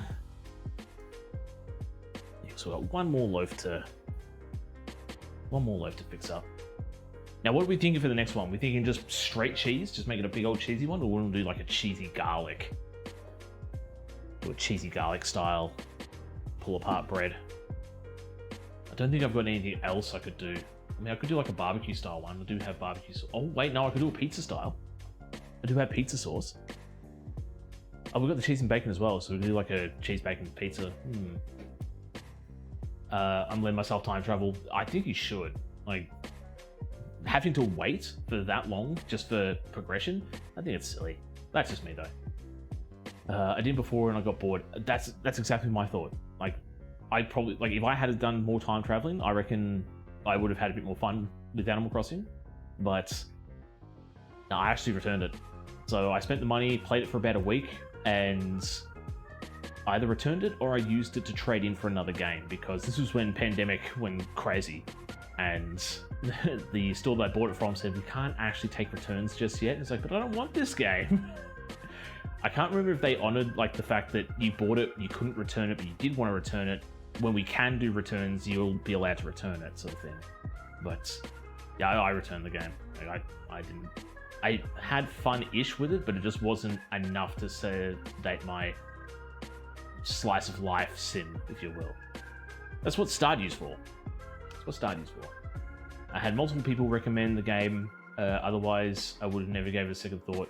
I saw a lot of people playing it online, and I thought, you know what, I want to give this a try, see what it's all about. And yeah. It's nice to relax. I don't think I'll play forever again, but I'll skip to the seasons and the events this time. New Horizons, sorry. New Horizons actually has something implemented into it, so I don't know if previous events can still be accessed, but it's on that online server thing where the devs will create an event, say like Christmas or something, and then they'll put it through so people can play it. Correct me if I'm wrong. I have no idea, but it's from memory, they didn't have like a Thanksgiving or Christmas themed season deal in the base game, but then eventually they rolled it out and you had to update, and then you got the Christmas things, and then I think they took them away. I'm not 100% sure. That's just what I gathered. It's what I gathered. Like, I wasn't told, I just saw some stuff. It's like, It makes a lot more sense now. It makes it so you can't just... Again, it makes you want to buy the game and then you play it forever. I think we were talking about this a couple of days ago, the whole play forever mantra that we're going through with video games now. Like, they don't want you to buy a game and just play it for, say, a week or a month and go, yeah, that was pretty good. Just played Easter. Right, so it was probably updates, so now you can do that. So it might have been when they first released it, they made it so, like, they got the game out. And it's like, yeah, we'll just get the game out and people can play it. And then we'll start rolling in the events. So when Christmas comes along, we'll drop Christmas. Because they probably didn't expect people to time travel. They were expecting people to play the game like you would. But... yeah. Alright, so... what are we going to do with this next dough? Are we going to just do just a big old cheesy mess and just put a whole bunch of cheese in there and just Just cheese, or are we gonna do like a cheesy garlic? Not sure how we would do the garlic one, to be honest. Whether I would mix. Played it for New Year's last year. How was that? How was that? Was it just stay on your island and watch fireworks happen over in the horizon? But in Halloween, I still have pictures. Ah, that's cute. Yeah. So I've got. Put the cheese down the bottom there, didn't I? Yeah. So I've got perfect melt cheese. Like I said, I've got the pizza sauces too. So I've got the garlic one, and then we've got the regular one. So we're gonna do pizza. We've got a sweet chili, and we've got a pizza style one. We've also got pesto as well, so we could make like a pesto and cheese. That could be interesting. Yeah, I've also got like garlic paste, so we can mix up like some garlic butter and smear that over the top of it and do some of that too. What do you all want to see? What do you all want to see? I'm happy to just do straight old cheese and garlic. I'm leaning towards the garlic. What do we think? What do we think? We've already got one that's sort of like a saucy. It's all kind of sauce. I'll probably just mix it with some Madge. I had that garlic butter in my fridge. So this is more of a garlic paste. This is a cold blend garlic paste. I was going to just mix it with some Madge and just go from there. I visited someone's island and bought a duckbill. Duckbill from this. Bought a duck. He bought a duckbill. Okay. Yeah, so we'll just do some garlic butter. I'll just mix up a whole bunch of garlic and Madge. It'll be fine. It'll be fine. Should be right. A whole bunch of garlic. Yeah. They haven't been streaming in a while. Ah, that sucks. Well, I hope they're doing well. Whatever it is, my mum just bought it for the first time. Never seen the tube. Yeah, it's just a...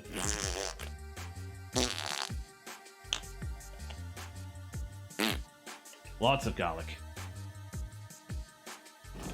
Because apparently I have vampires in my chat and they want my blood. So, no.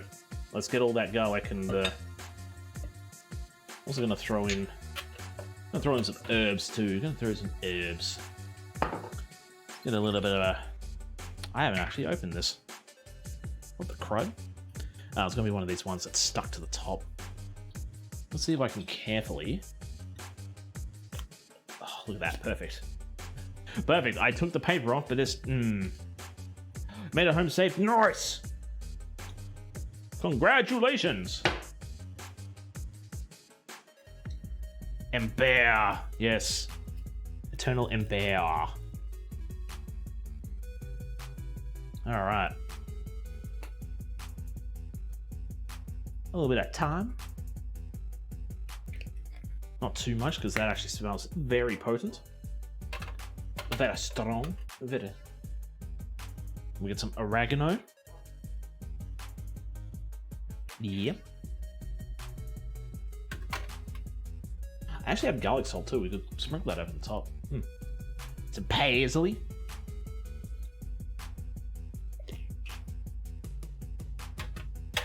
Get in there. Whoa. We'll just mix this up. Let's mix it up. And then once this is all mixed and done and dusted, we'll get our next doughs ready to go. Whoop. Move these out of the way. Yeah, they can just sit over there. How's our dough going in here too? Getting there. I think I missed it earlier, but where did you say?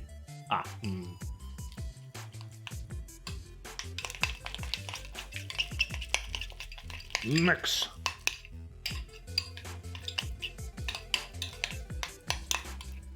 It's gonna be so buttery. Whoa, it's gonna be so good. Okay, actually smells really good. I love garlic butter. Mix. All right, let's get some flour down so we can get the next one happening. And like I said, we'll just make this one a big old Auburn mess on the plate, on the tray.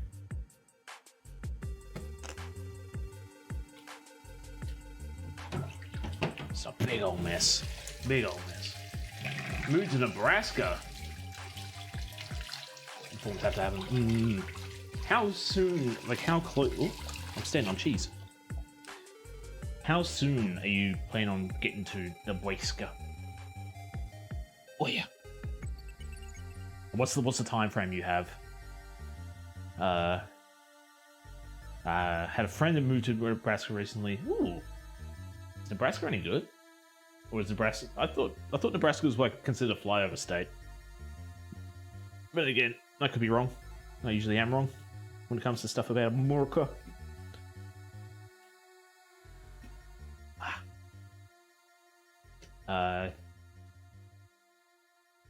Yeah, that's right. Ember did a was it 2 years ago, a year ago that you took the trip to Nebraska?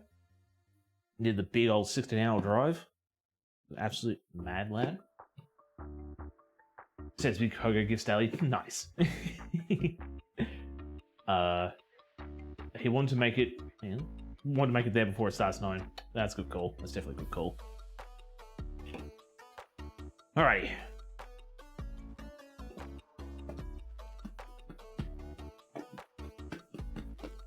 So I won't flatten this one out so much. The other one felt really thin when I finished with it, but we'll try to keep this one nice and small, nice and yeah. I think that's gonna be good.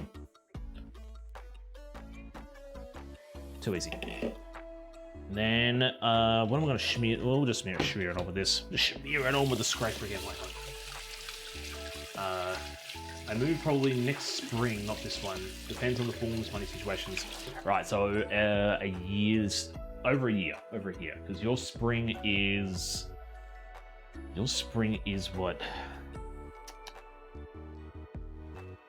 Hang on. You're in winter now. Then you go into summer and then spring. So that's like June, July. Yeah, if I'm not mistaken. I got crap. Okay. We'll need a new place. Yeah, for all the new stuff that you're gonna buy. You know, all the new stuff that you need to replace because you've left it behind from your previous place. You know, that'll chestnut. Don't let us bully you into buying new things, Sarah.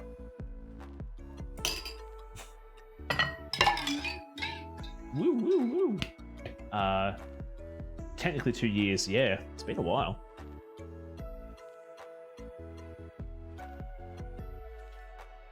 Smear that butter on there. Smear that garlic butter. Ooh. Smear that garlic butter through my heart. Smear that garlic butter. Doo-be-doo-doo. Perfect. When is my spring? My spring is in March, April, May. So we're currently in summer now, then we roll into spring. So pretty much, if you consider summer and winter polar opposites, just convert them over that way. So it's pretty much the best way I can describe that. Spring is in March. Right. Yeah. Wait a minute. Your spring is in March? That doesn't make sense, no.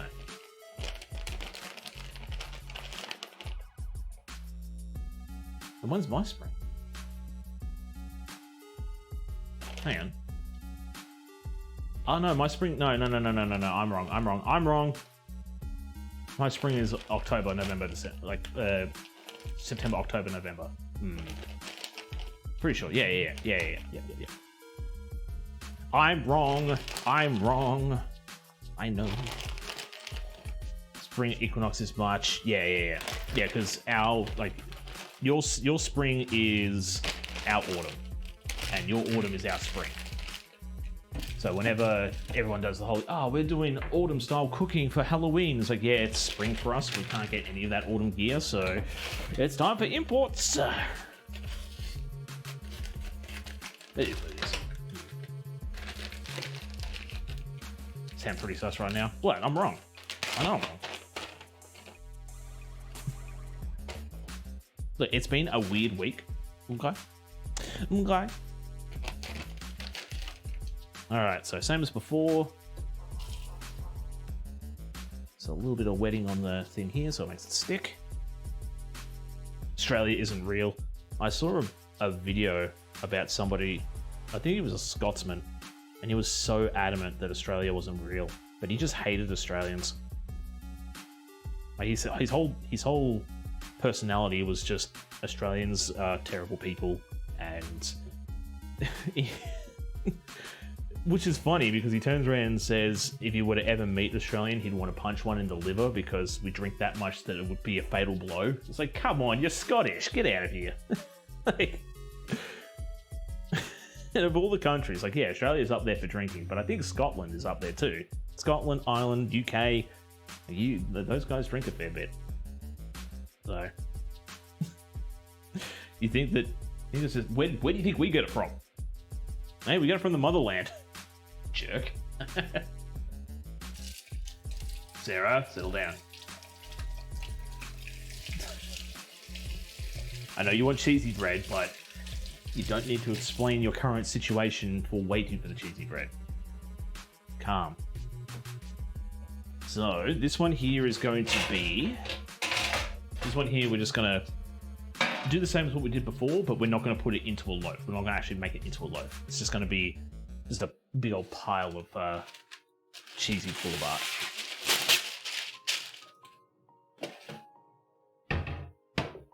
So I need to get this another rinse. I might consider... Ooh. Said nothing. Chat says otherwise. My chat says otherwise. In the US, depends on who you hang out with. For what? Oh, for the drinking? Yeah. just keep typing more stuff so it goes away.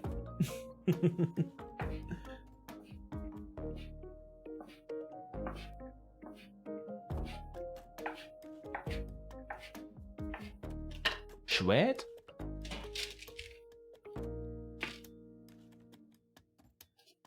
Cut. Ah, no! Nearly knocked the bloody tray off.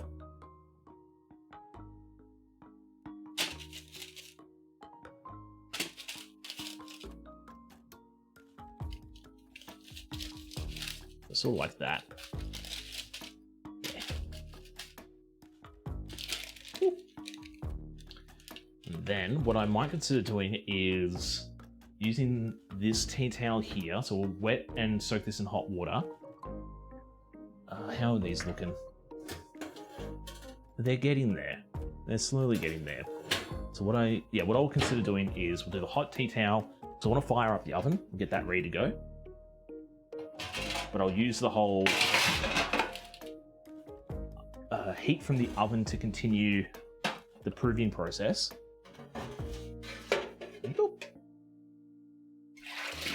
That's going in there, that there. We're going to fire this up to a whopping, what does it say? 210 degrees or 415 degrees Fahrenheit. Did that fire up? It did. Now I'm going to have to change them over so it all fits fine. Nice. Cheese, it's all gone. Yeah, except for when I scroll up. I know it's there. We all know it's there, Sarah. That's the problem. We were there when it happened. I'll go back through the footage and make it a moment.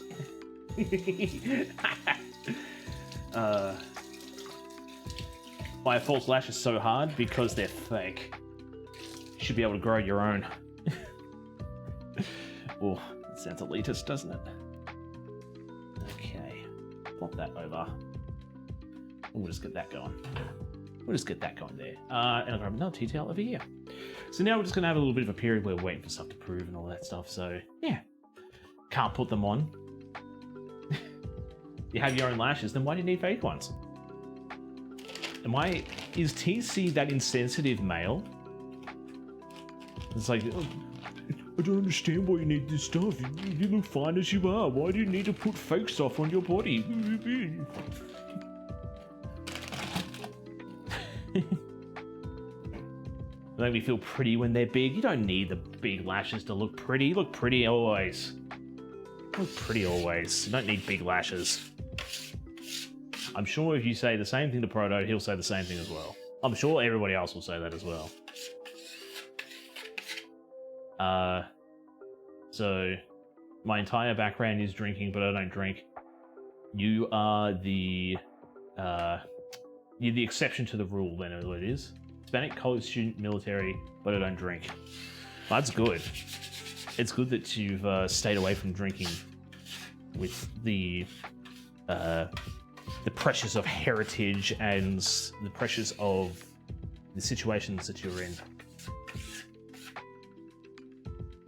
Oh, I wish I was in that situation, but then again, I don't know.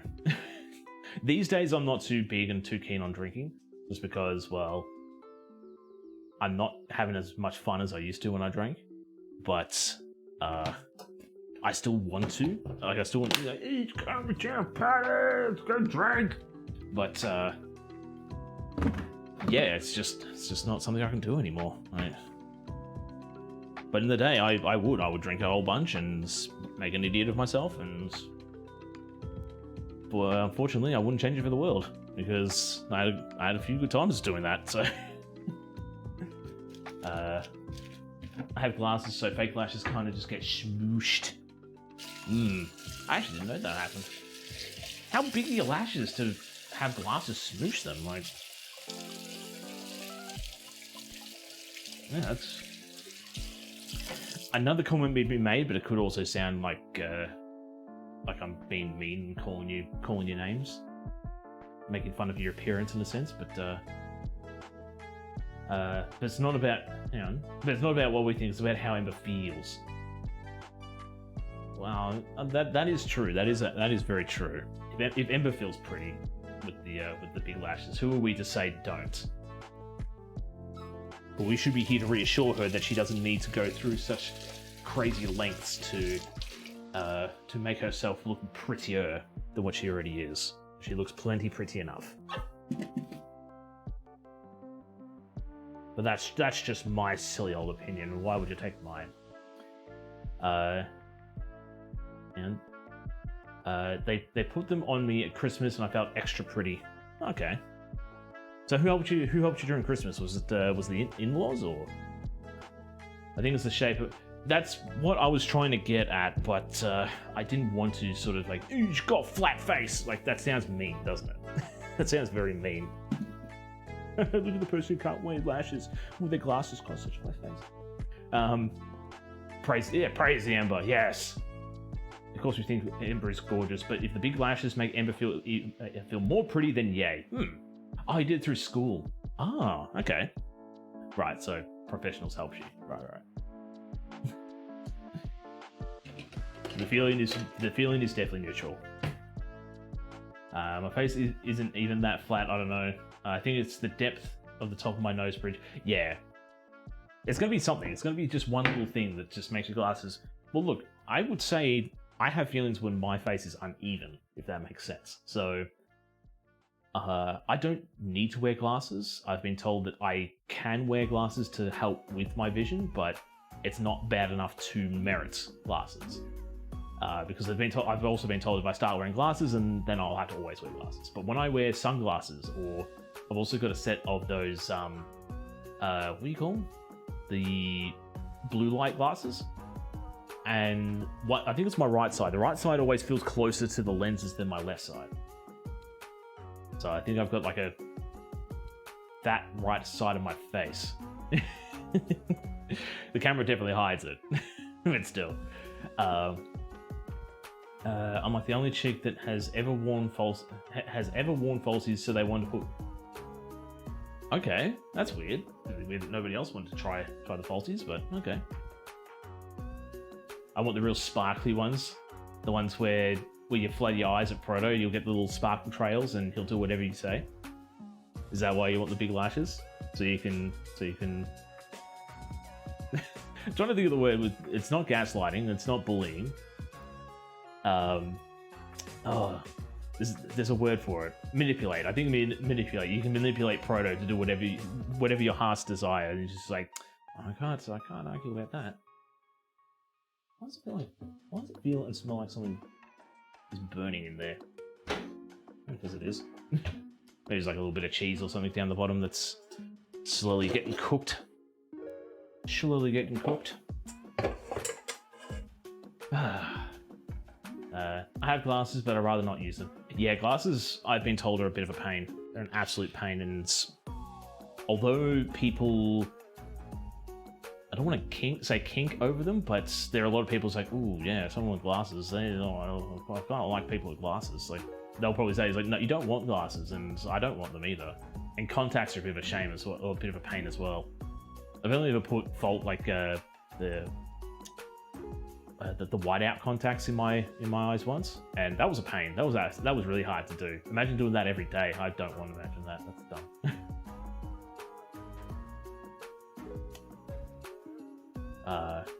My face is kind of is all kind of uneven. I thought it was Emma that said that she wants the sparkly ones, right? So Sarah won the sparkly ones.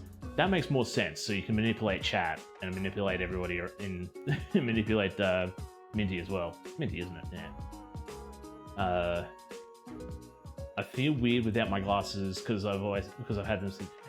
Yeah, that's the other thing too. Like when you've had your glasses for so long and they've somewhat become a part of your identity, when you don't wear them, it's like, yo, who's this? You could pull the old Clark Kent on people, Ember.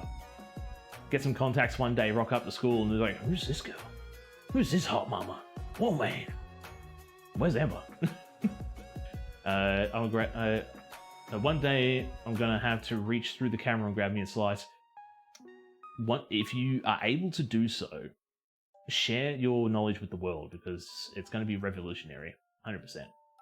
As a person with the sexy teacher pic as my official avatar on Kevin's stream, you know what I mean. Oh yeah, 100%. Yeah. Sarah definitely goes for that, the hot for teacher mentality. Oh yeah. Everybody in chat's beautiful. Everybody in chat's beautiful. I do like my own face. Yeah. Is that narcissistic, or is that the right word for that? Yeah, the people's like, I don't really look too good today, and then I was like, get stuffed. I'm awesome. Check this physique out, eh? I think that's where you would say, check this Adonis out. I'm just a pure Adonis. I think that's when you'd use that one. I think we had a discussion about it, and I used it incorrectly, and I was schooled on the matter. Of Sarah, of all people. You're making me take my glasses. Hang on. Yeah, that is true. Yeah, you do have the redeem for it. You do have the redeem to take your glasses off, so... Can't blame us. Can't blame us if you're going to put the button down to do it. I don't know. I'd rather think I look good than be insecure like when I was younger. Look, I have mixed days. So I have days where I feel super fine with myself and I'm just like, yeah, I'm doing pretty good today. I'm feeling pretty good. But then I have other days like, you know what? I wish this was different. I wish that was different. Like, I wish I could have the pure confidence to just be like, I'm just a sex symbol. I'm just oozing with good looks. But that's just not how my brain works at the moment. That's why I'm trying to do shit to slim down. I'm trying to do stuff to slim down.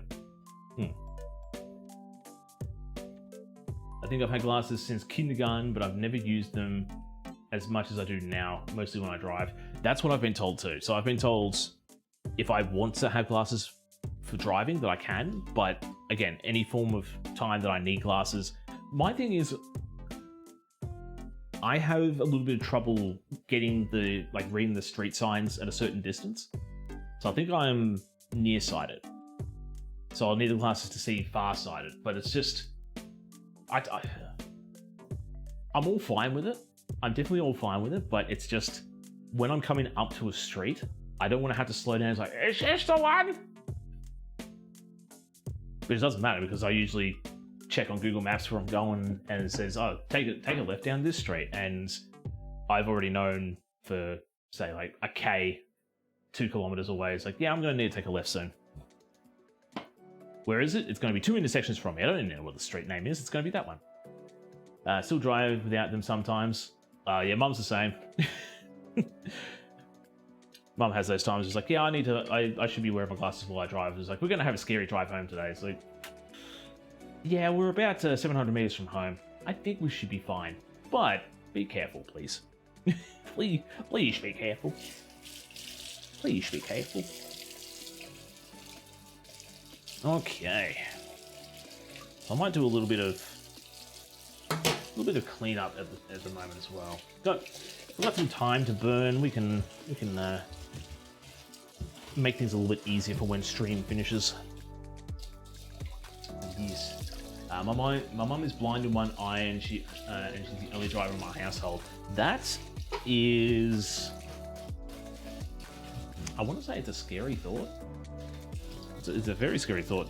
Like, I thought you wouldn't be allowed to drive if you've only got eyesight in one eye, but I've never had loss of sight, so I've never had to deal with that. And I've never really talked to anybody who did.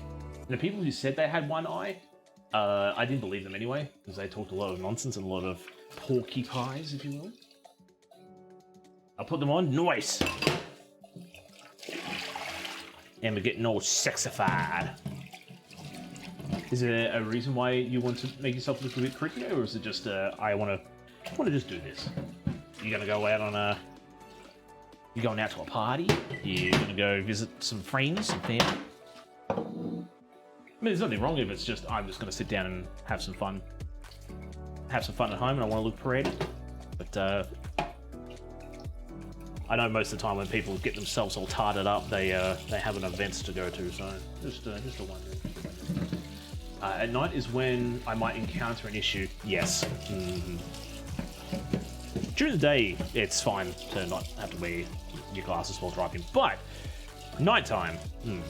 It's weird when nighttime is the time that you. Nighttime is when you need the glasses. Like, I would have thought you couldn't see anyway. Like, it's nighttime, everything's dark. Okay. Learn to deal with the change in depth perception stuff. Yeah, you learn to deal. Yeah. But it's harder for her to drive at night and stuff now. Yeah. Okay. Yeah, I just thought there might have been a thing that turned around and said, "Oh, guess what? You don't have good depth of field anymore, so no driving for you. No driving. No driving. I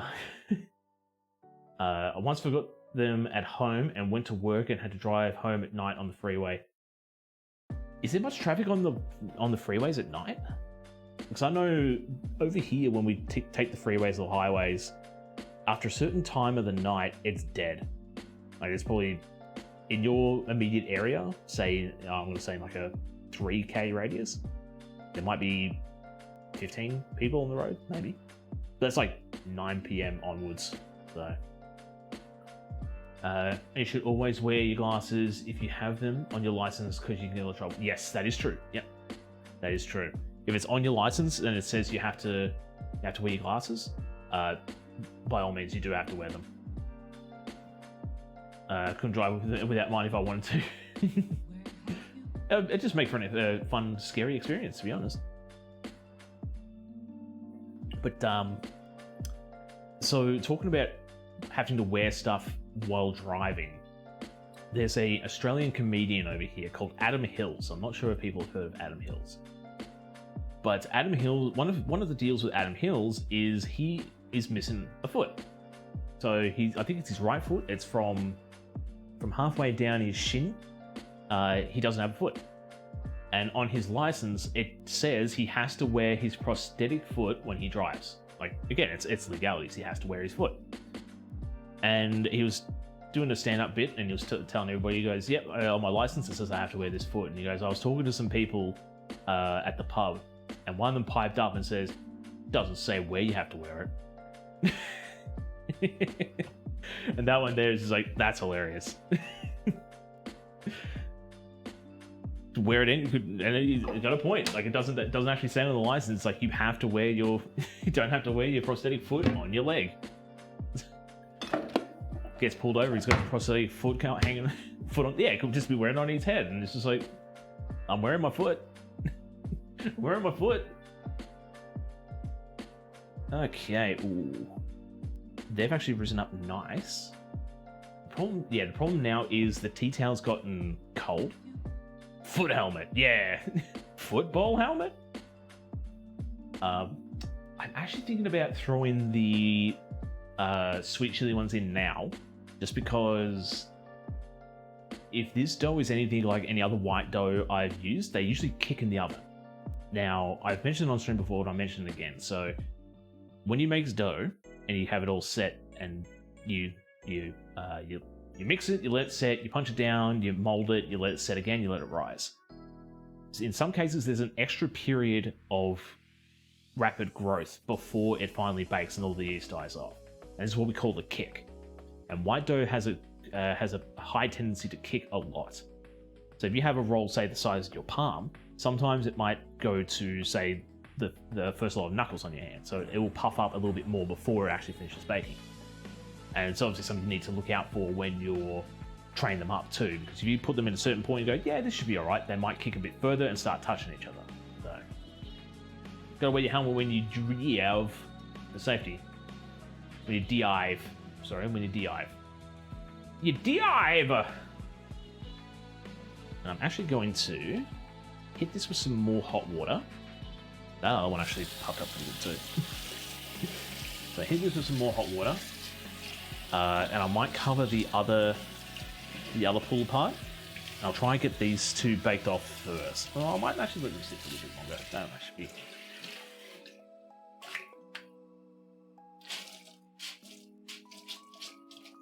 Just like so. Maybe just a little bit longer. We could probably put them all in at once. How's that sound? Sound pretty good? Sounds pretty good to me. If you drive with a helmet on, are you required to wear a seatbelt? Yes. 100%. Probably doubly safe. So the helmet will just protect your head. Yep. Wearing the seatbelt keeps you in place. So, sure, your head might be protected, but if you get thrown out of the car, now you got to think of this too. If you have an accident, it's not always going to be head on. So you're not going to hit front of something and you're going to get projected out. You got to take into account of rolls as well. So if the car is tumbling and rolling and the side window breaks and you get thrown around everywhere, you can get thrown out of the car. Also depend on the size of the car too, because it'll have bigger windows out the side. So,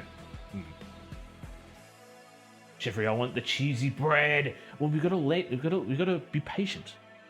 If last stream is anything to go by, we need to be a little bit more patient with our breads and our doughs. Because those donuts that we made, the rest of them turned out perfect. Absolutely perfect. And I just need to let them sit and prove up a little bit longer. I didn't give them enough time to sit and rest and prove up. And they didn't bake fully. And I also baked them a bit too quick, too high. We need to... But I'm hungry now. I'm hungry now too. Okay? I want all this cheesy bread as well. Okay? I'm hungry as well. Imagine seatbelts never existed and the requirement was a helmet. Isn't that like the 1920s? Isn't that just the 1920s in general? Like,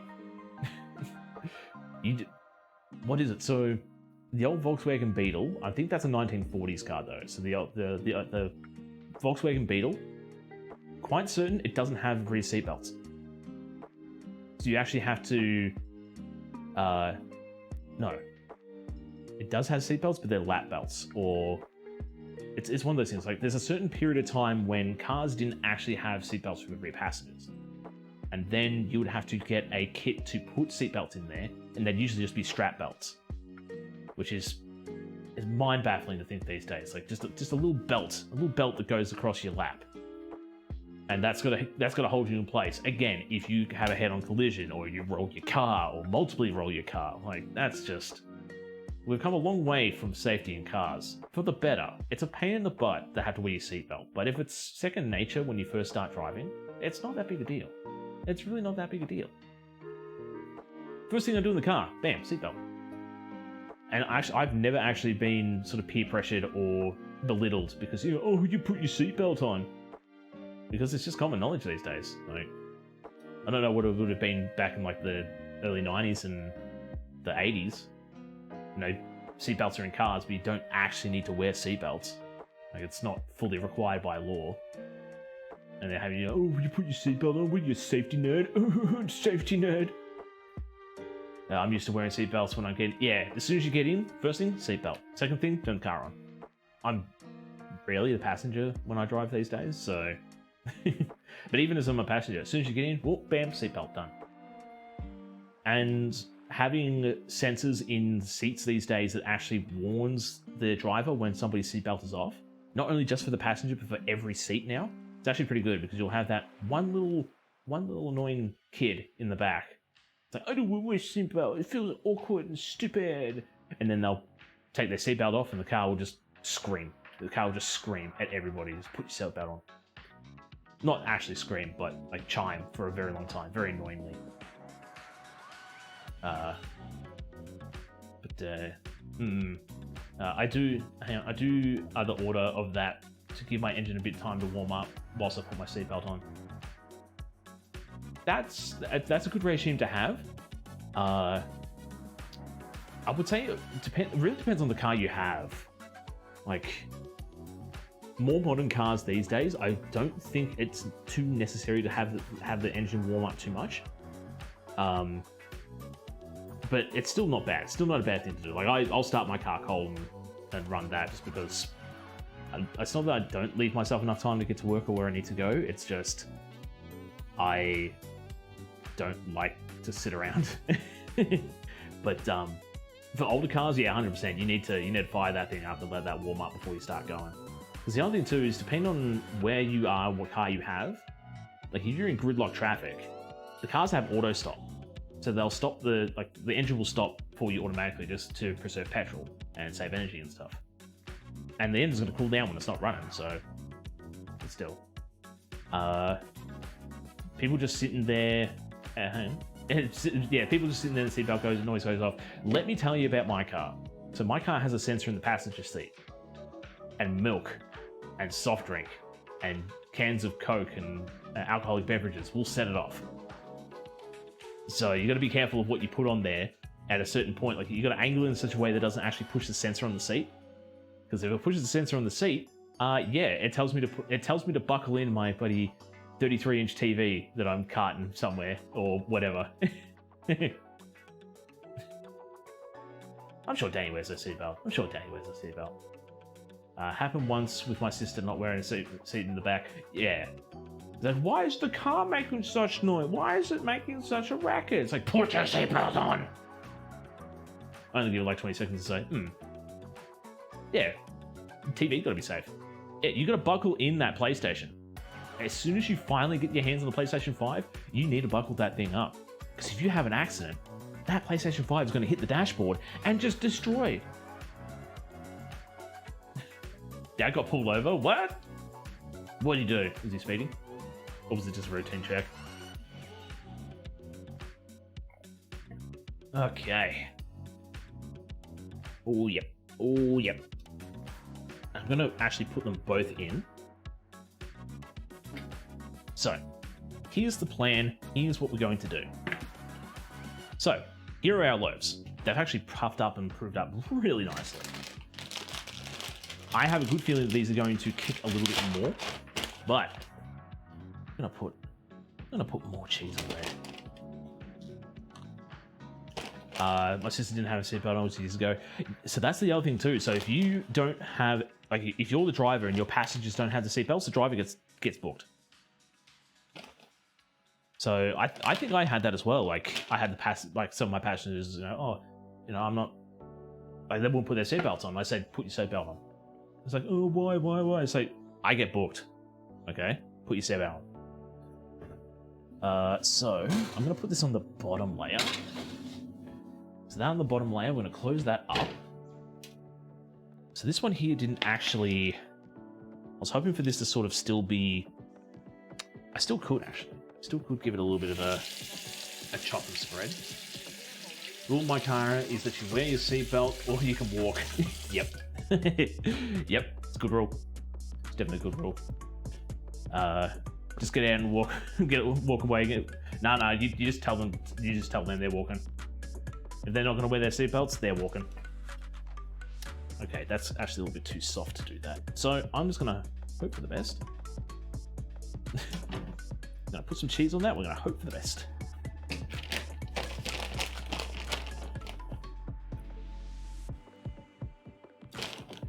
More cheese. Cheesy. So much cheese.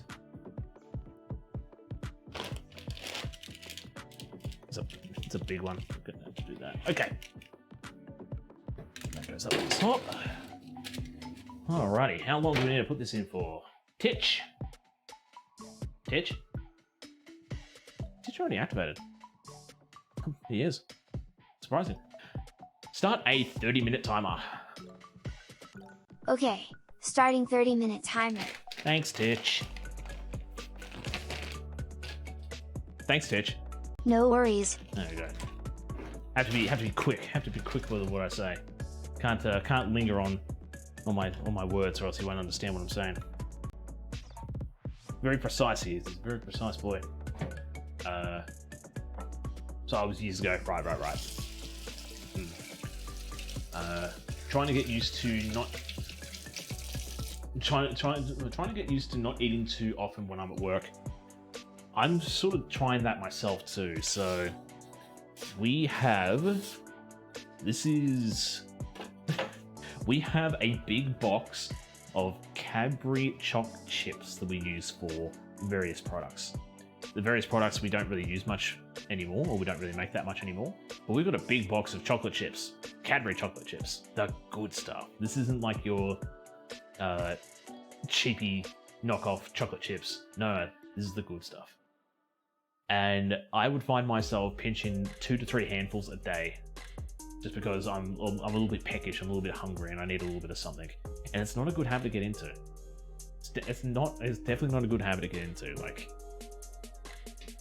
not the Choco, yes, the Choco. Oh, the Choco, it's so good. And it's just a nice, quick, easy snack to have. But it's not good. It's not good when you're, eating it every day, 3 handfuls. When I was at home, I would stop being hungry after a while, but I eat all the time now, and I've gained weight. It's the Christmas period. Don't want to just blame it on something, but that sounds just like the Christmas period to me. I'm just going to quickly duck off and throw this wet tea towel in the wash. I don't need a soppy wet towel in the kitchen anymore. But yeah, that just sounds like Christmas period to me. Like, when Chrissy comes around, it's, yeah, you just, we're just, you just let yourself go. Chocolate ripple. Who's turning my pension? Who's doing the purple kitchen? Should I ask? That is actually the question. Should I ask? Should I even ask who's making my kitchen purple? I need to give these a proper wash. Yeah, this is just giving it a basic wash, but we need to do something for. We need to do something for half an hour. Nah, it's not you. Of course not. Nah. It's been gradual, but I started noticing after a while. Look, I'm the same as well. Like, like I said, well, as we were talking about before, like, we all have our own image about our bodies and stuff. And for me, like, I would somewhat consider myself hefty and chunky and a little bit chubby. It's getting a little bit worse these days, and that's why I want to sort of cut back and slim down a little bit. Having a goal as well is good. So I've got a mate's wedding in 6 months, and I want to be slim for that. I want to be nice and slim for that. So it's a good motivation to have. But yeah, you just get to that point, you look at yourself and go, you know what? Yeah, I'm a little bit chunky today. I'm getting a little bit chunky. We need to stop that. It also doesn't help too that I know it comes off as like somewhat shaming other people, but we have a few bigger people come into work, and I think to myself, well, I may be big, but I'm not that big. I'm okay, but we can still all be the best selves we can ever have. But why get thinner when you can have more dinner? That is a good point.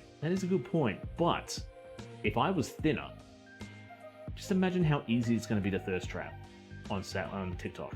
Just imagine how easy it's going to be. Imagine how many more subscribers I'll get to the OnlyFans. There's always that to go for too. Maybe after I got fired and stopped going to the gym. Yeah, well, not going to the gym is probably gonna also help put on the pay. You can do it. You can do it now. You can do it now. Well, I could do it now, but imagine how much more clientele. Still apron only chef. I can't do it here. I can't do it here. And let's be honest. Let's be 100% honest here. I have thought about a couple of gag streams where I would go to that length, but I just don't know how to work the stream to be able to live censor certain bits. Like I wouldn't be completely in the buff, but I would have certain articles of clothing that would make it look like I'm in the buff. And I don't know how I can get it to just wear some boxes. Well, that's the point. So that was what my thought was going to be. So I was thinking getting a set of like lime green boxes and then trying to chroma key the boxes to make it look like it's censored.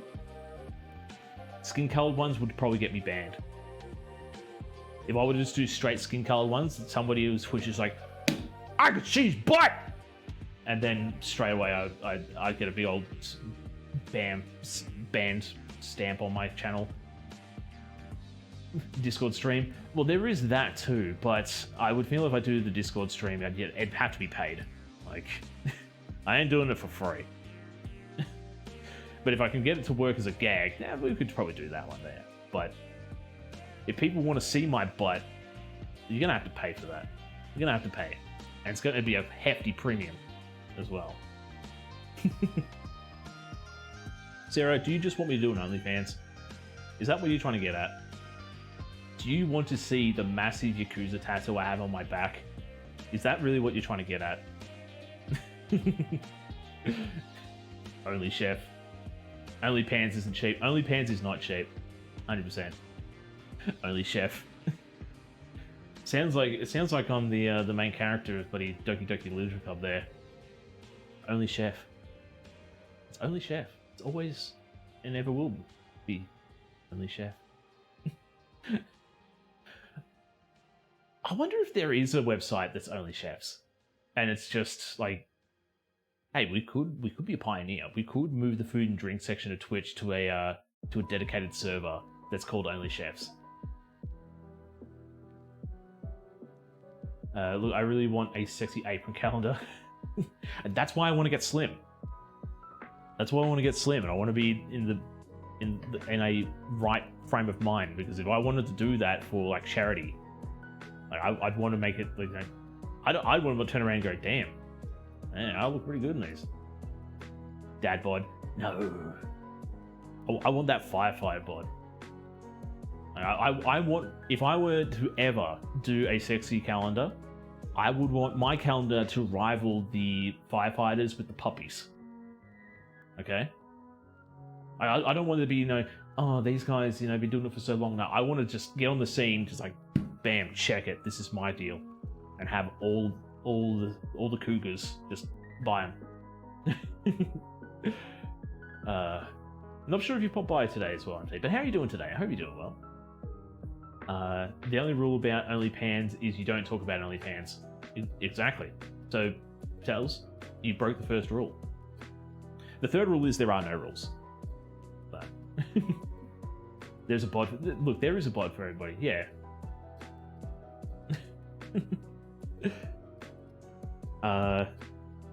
Chef in a pool with a shark floaty and nothing but an apron.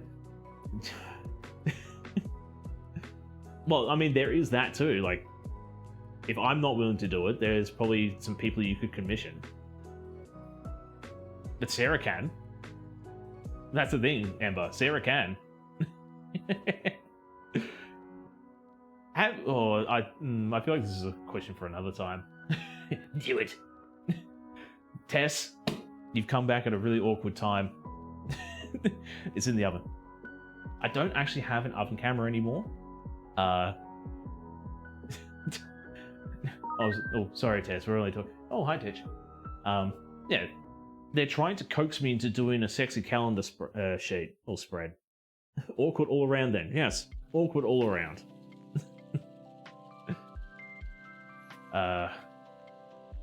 So she likes the dad bod. Hang on. I still need to get closer to a normal dad bod, not the one I have. Only chef. Apron calendar. I'm okay with like just doing the normal aprons, but I mean, if you want to do it, more power to you. Well, that's the thing. I sort of don't. These guys don't. We've got a few thirsty mamas in chat at the moment. That's the problem, Tess. That's the problem. I don't feel comfortable in my skin to do a sexy pin-up just yet. But we've got Sarah, we've got a little bit of Ember, and Tells isn't helping. Speaking of apron, do I need to send my address again? No. If it's the same address as when we sent the shark mitts, then I can still access that one. That's all good. And Tells, who stares at the pot by any chance? Yeah, Tells doesn't want to say it, but he's just like, do it. Go on, do it. Do the raw. But I understand wanting to feel good for yourself. Yeah. I'll help. Consent matters. Thank you, Tess. But I think, as I said before, if I were to ever do something along those lines, it probably would be a charity event. Like, either a charity event, or if it gets any more risque-er than what you would buy from the local firefighters for, with them holding the puppies, there'd be a high premium. Listen, I would be completely fine with an Iron Chef pose. Well, I could just do that, like just do some not so risque ones, but well, all right. Why don't we brainstorm a little bit here? If we're thinking of a more safe for work, like, you know, something I was thinking about too the other day. I know we have those channels out there, and somewhat this one, the whole PG-13. I wouldn't consider my channel a PG-13 channel. I would say that mine would be a M15+. Because we've got a few mature children in chat. And discussions can be a little bit more thoughtful than just, you know, how many breadsticks have we got today, sort of. Yeah. But besides that, yeah, if we were to do a more safe for work calendar, what would be some good ideas for the photos then? We aren't asking for no consent. No. We want a very consensual sexy chef calendar that we pay him for. Yes. I don't even care that if you're not happy with doing that. I'm going to pay big money for this calendar. Safe for work, yeah. So like, not standing on chairs. Sarah is the one wanting the sexy calendar. I want the aprons to be themed. That would work too. That could work pretty well. Like the lemony one for summer. Yes, but where would the setting be? JoJo poses. Ooh. I mean, that could work. But my thing would be, like, if we're doing the lemon style one, what would I be doing with the lemon style apron? Would I be cooking on the barbecue? Would I be cooking on the beach? Would I be, like... It's one thing for me to just be like, lemon. And then turn to another one and be like, pumpkin.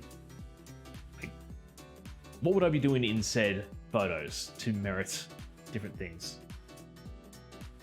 Outside the pool with a glass? Yeah, could see that. But I would think that each photo would have to still have a theme of food with it. So, let's say for Halloween, I could have the Halloween style apron, but I could be gutting a pumpkin. Or for Christmas, I could be, you know, setting fire to a Christmas pudding. So, being a firefighter requires being in shape. Yeah, requires being in shape is crazy. I can understand the body. I would say not entirely. I've known a few volunteer firefighters who weren't in peak physical shape. Like they weren't chiseled gods. They're just like, you can still have a strongman bod, but still. do the fun poses you do for the kitchen battles. There is that too. Yeah. JoJo poses in different aprons. You have 12 months. What? I have 12 months to make a calendar. Are you giving me a deadline, Sarah? Chilling in a chair, drinking lemonade, wearing some shades. Yeah, and I could have like a barbecue on fire in the background. That could work. Rolling that dough. I could do that for Easter actually. No, Easter would be more like chalky eggs, I think. So you do like 4 main seasons and the majority holidays with their classic foods and matching aprons. So we've already got a Halloween. We've got a Halloween style apron. We've got a Christmas style. I'm sure Mama TC could make up an Easter one pretty easy. What other seasons are there besides those 3? Well, what's the 4 major seasons actually? What's the 4th one? And then any leftover months you could do stuff you can think up. 12 months. Yeah, I know there's 12 months, but the way you say it is like you have 12 months. It's like, yeah, I know I've got 12 months, but you're saying, do I have 12 months to make one? Like, are you sitting there with your $100 bills just going, let's if you make them in 12 months, they could be saved for work. It's going to be this much, but the sexy ones, triple. These after stream food pics are about to get creative. Yeah, they are. We have like Independence Day for summer, but I don't know. I mean, we would have like Anzac Day, but you need Winter Wonderland, a pumpkin spice fall, definitely a barbecue summer one. Yeah, so that's why I would say like this one would come for the barbecue summer. Like, you think summer, you think like lemons. Valentine's in February. Ah, yeah, okay, yeah, that could work. Gonna end stream and go over to the only chefs to post the stream pics. Safe for work clothes under apron, not safe for work, just apron. Well, that's the point. Like, that's what Sarah wants. She wants the not safe for work option. I can smell the cheese. You can do 2 barbecue summer and also lemonade summer. Okay. I would have thought you could combine the 2 of them together. So for January, you could do... Well, January would actually work good with the summer and the barbecue because you would have... Because yeah, Australia Day's in January, so you'd have the barbecue, which is what we're good for. Lemonade, because it's like summer-ish. So, since you have more months to deal with, I mean, sort of. Well, yeah. So January would be the summer barbecue Aussie style one. It would actually work with this too because it's green gold. That would work. Feb is Valentine's. March is like Anzac Day and close to Easter. Would you say that April is Easter, or would you say that?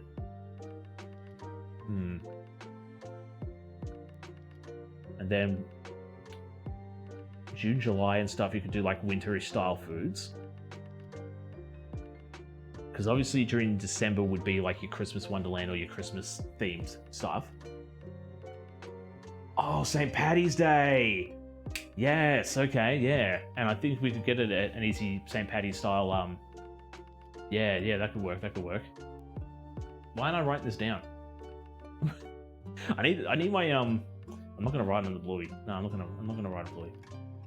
March is St. Paddy's Day. Yeah, so we've got Australia Day for Jan. We've got February Valentine's, St. Paddy's March, April is Easter, June, July you could do a silly July could be a funny take on cooking the books. It's like a end of financial year deal. Write this down. Would you make would you make South and North Hemisphere versions? I would say that even though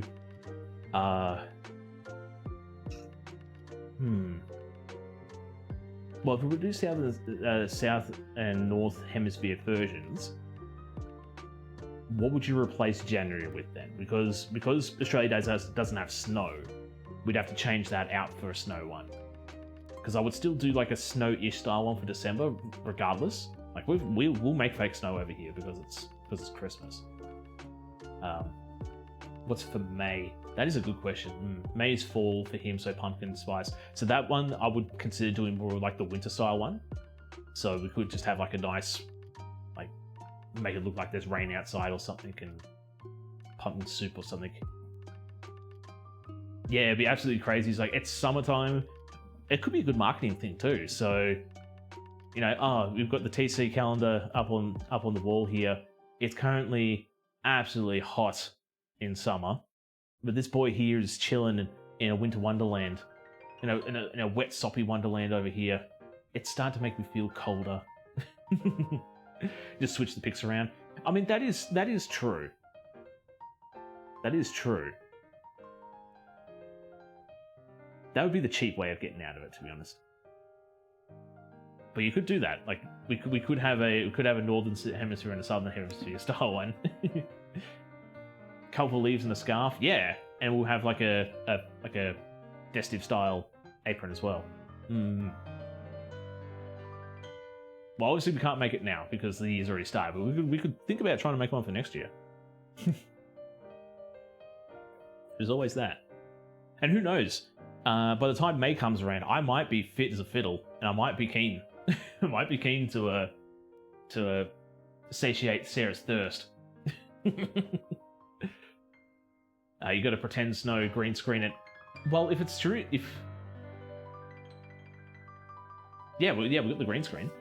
But in saying that, if we've got the whole year to make this calendar for next year, during the winter here, I could just go up to like Lake Mountain to a snow area. We could just go somewhere that has snow. There's always that. We'll return to this brainstorm, yes. Yeah, again, we've got 12 months. I'm going to say, why don't we do it? Why don't we just make a calendar for... I'd have to find a company that's able to make the calendar for me to send out, besides me making... Well, we could always do that. I could make the calendar, and then... Not only that, we could make digital calendars too. Okay, here's the next thing too. What would work? What would work more marketability? Would having digital calendars work? Or would physical ones be better? That's the thing I need to think of.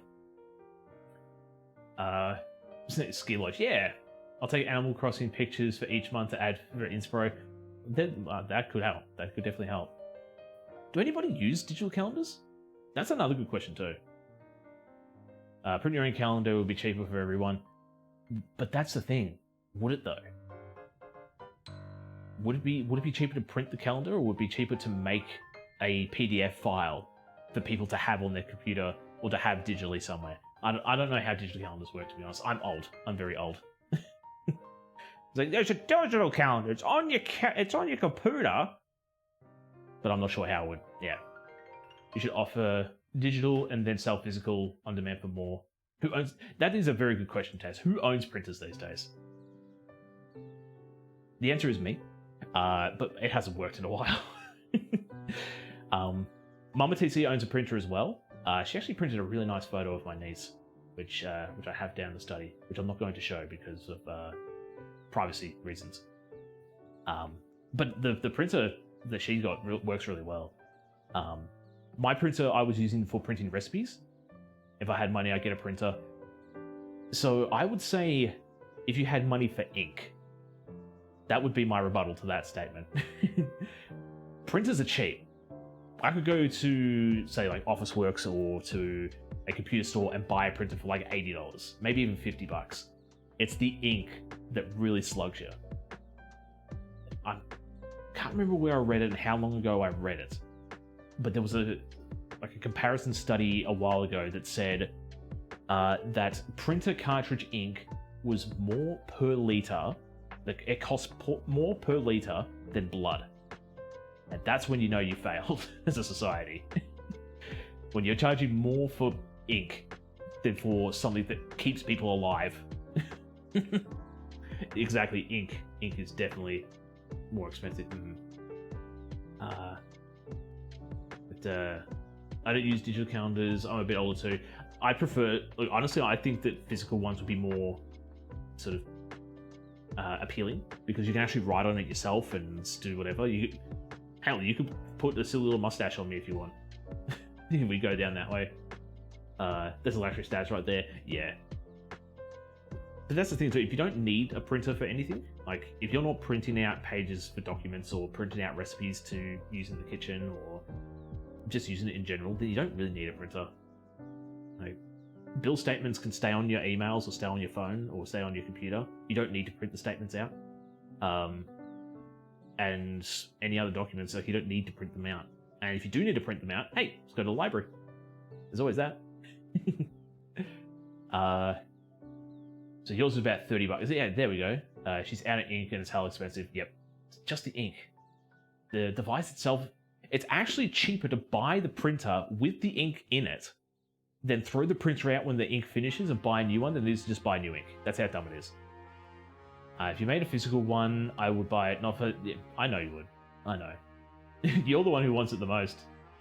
You could do a vote, then have to decide. I would say that if we were to go down this route, it'd be more of a, like we said. So I would get the printer. I would get the calendar printed, then I would ship it out, or maybe even find a way that I could just ship it straight to said person.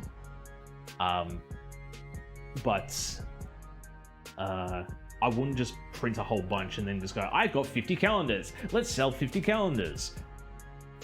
No.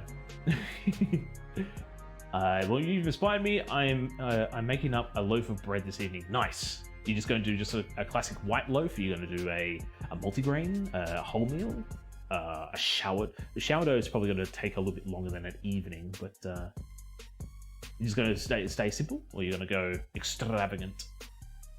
I use mine for school stuff, yeah. So if you need a printer, then it just pays to have a printer.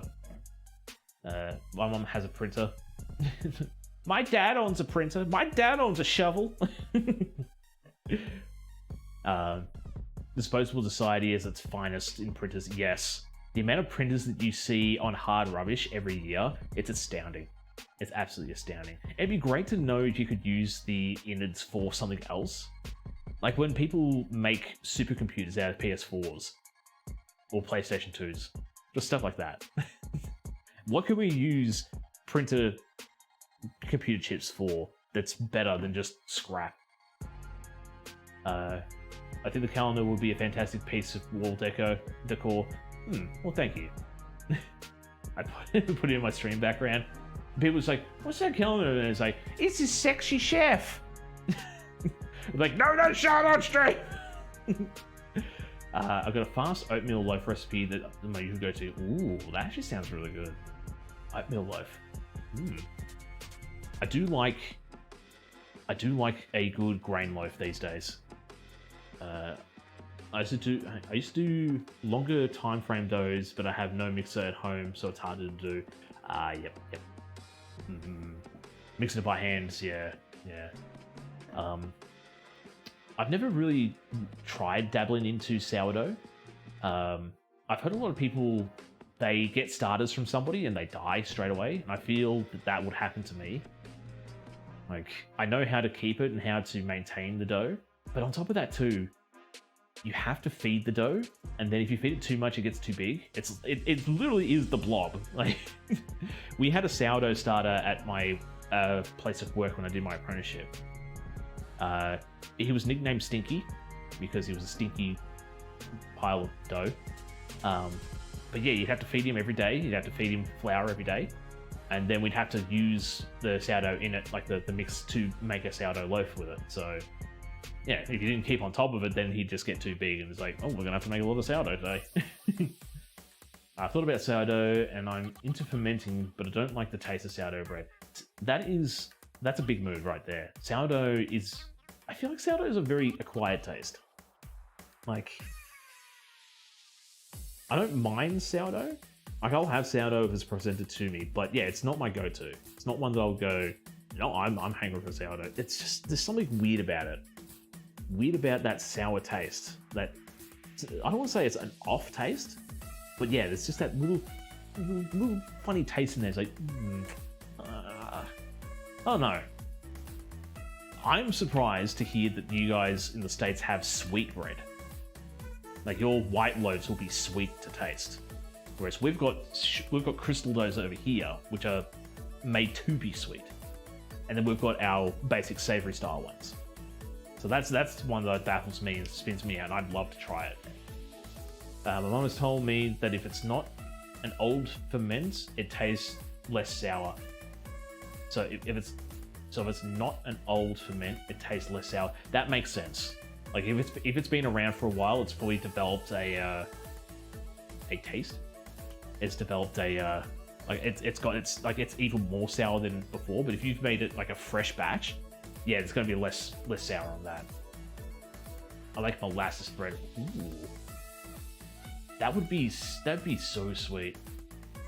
The white bread, like classic loaf from the store, those are sweet. But if it's a white rustic loaf, it's not. That's what spins me out the most. That's what really spins me out. Like our ones from the store, I don't think they're sweet. Ooh, time is up. Yeah, I don't think they're sweet. I need to leave.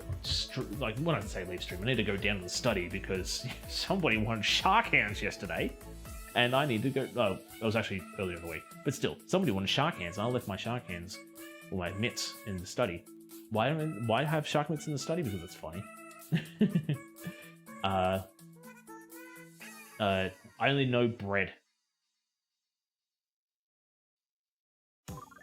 Why American bread so sweet boggles me. Ooh. White rustic. White rustic is pretty much just what's my hot take? Rustic is just a fancy way of saying it's like ugly and doesn't look very good. That's just my hot take. Like if you have a rustic baguette, it's hideous. It looks hideous. It probably tastes really nice and it's really and it fits the bill of what bread should be, but it just looks hideous. A rustic cake, yeah, you just haven't iced it properly. Rustic deck chair, yeah, it's got splinters. Like you haven't finished the job. That's pretty much what rustic is. Like you haven't finished the job properly. That's just my hot take. As a person moving to the States, I need to know how not to get sweet bread. Make it yourself. But as always, if you are pulling hot stuff out of the oven, make sure that you got your safety sharks or your oven mitts, to say the least.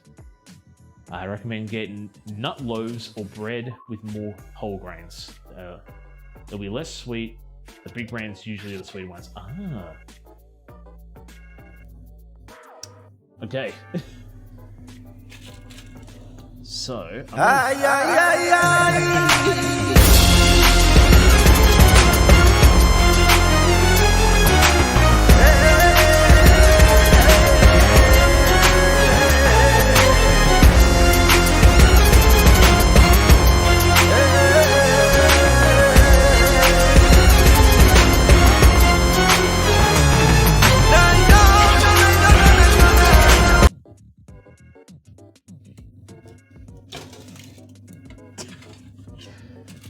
I'm going to switch these and give them an extra 5 minutes. But they're almost ready to go. Stitch ready. Do I need to turn Jojo down? Start a 5-minute timer. Okay, starting 5-minute timer. I would do a proper... Oh, okay. Cooking dinner. Put on chat. Nah, not a problem, not a problem. Thank you for the lurk, though. Thank you for the lurk. Let all the heat out of the oven. It's fine, it's fine. So loud. Okay. Let me... I might have to do that off stream. You know what I will do? I don't know why it's gotten so loud. Never turn down Jojo. It needs to be turned down. That was peaking.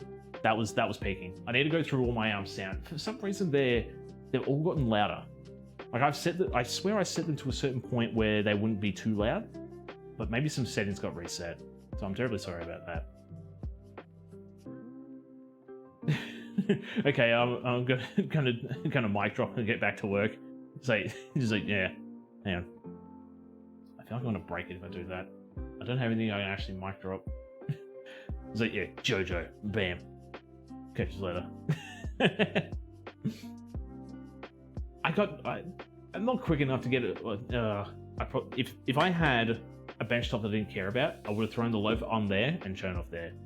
Now, I was hoping that these would be more pull-aparty, if that makes sense. It just looks like I've made a big loaf of cheese, which is definitely not bad. It's definitely not bad, but still. I was hoping it to be more, like, yeah. I know what I should have done. I should have, like, platted it a bit more, or... Yeah. The other thing I was thinking of, too, is, like, not cutting all the way through, but cutting along halfway through, then folding it in half.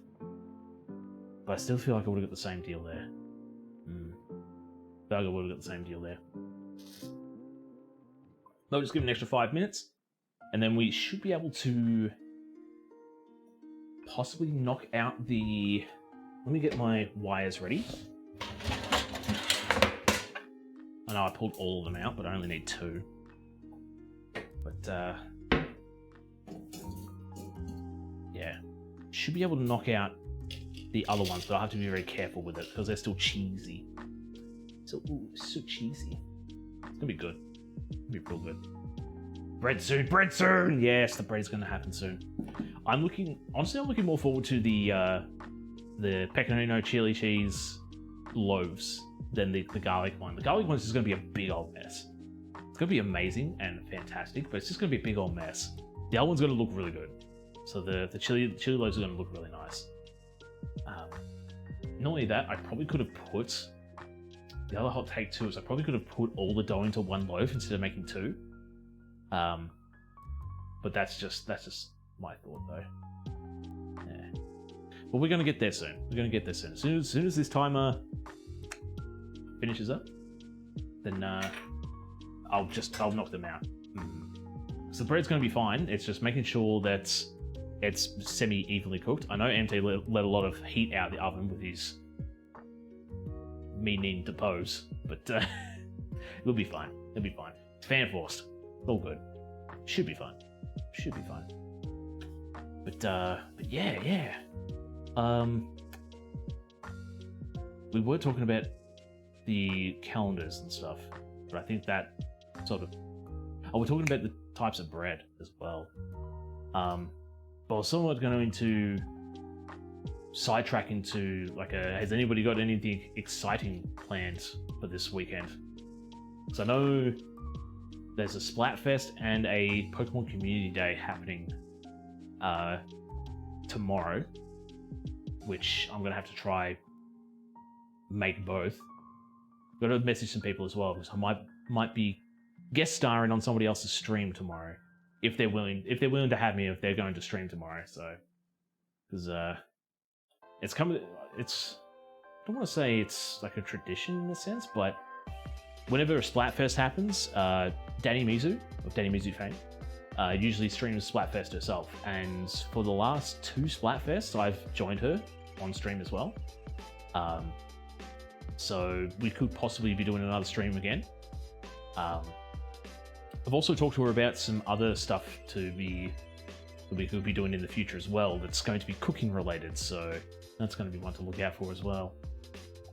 It's my last week on holiday. I'm going to do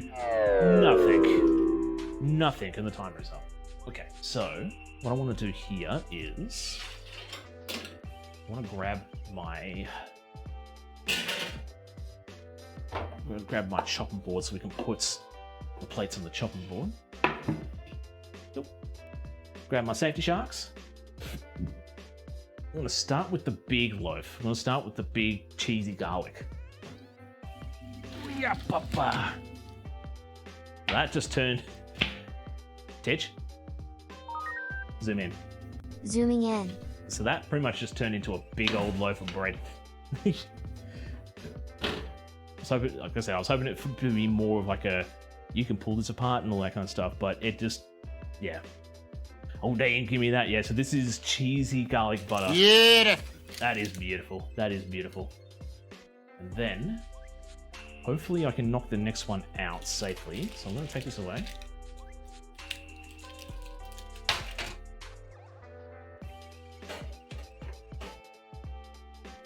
So then this is our sweet chili style one. Can I Oh, yeah, we can. It's alright, it's just the sweet chili in the bottom that's doing that. And then, if I can carefully and safely do this, without squishing, I squished the loaf a little bit. I squished the loaf a bit.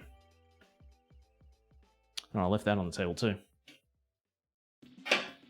Actually came out a lot easier than I was anticipating. So for the next one,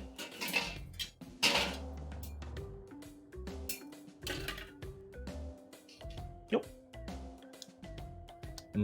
Sweet chili.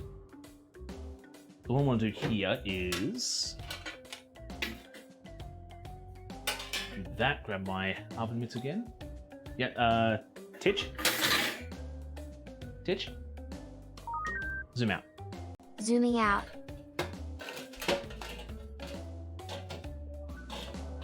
I want you to see the nonsense I'm going through.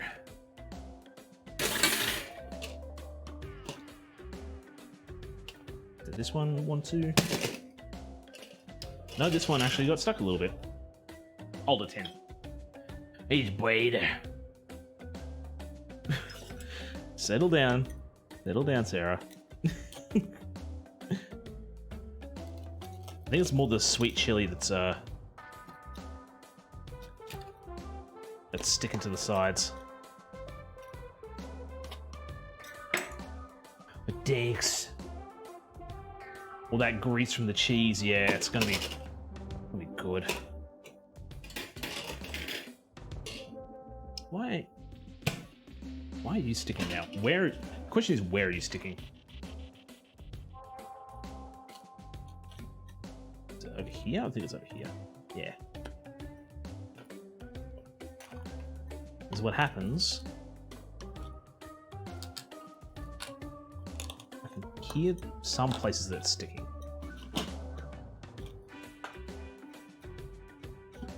You gonna come out now? Oh yeah.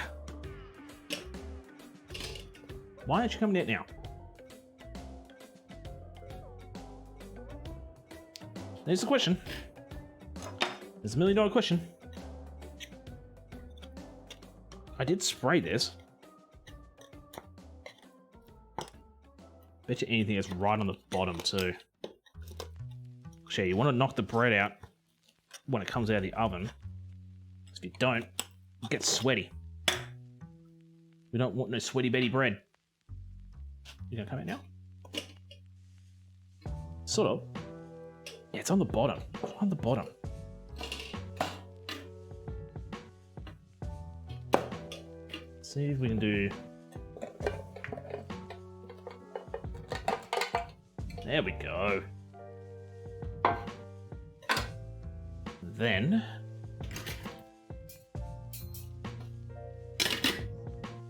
look at that. And in the process, what I'll do is go.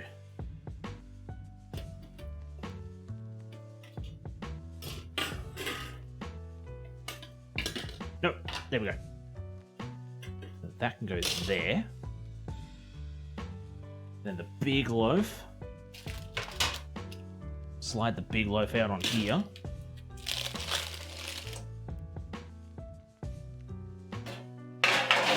It's amazing how quickly these tins cool down.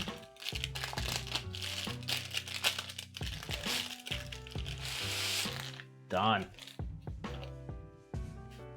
Let's see if we get a nice wide shot of everything.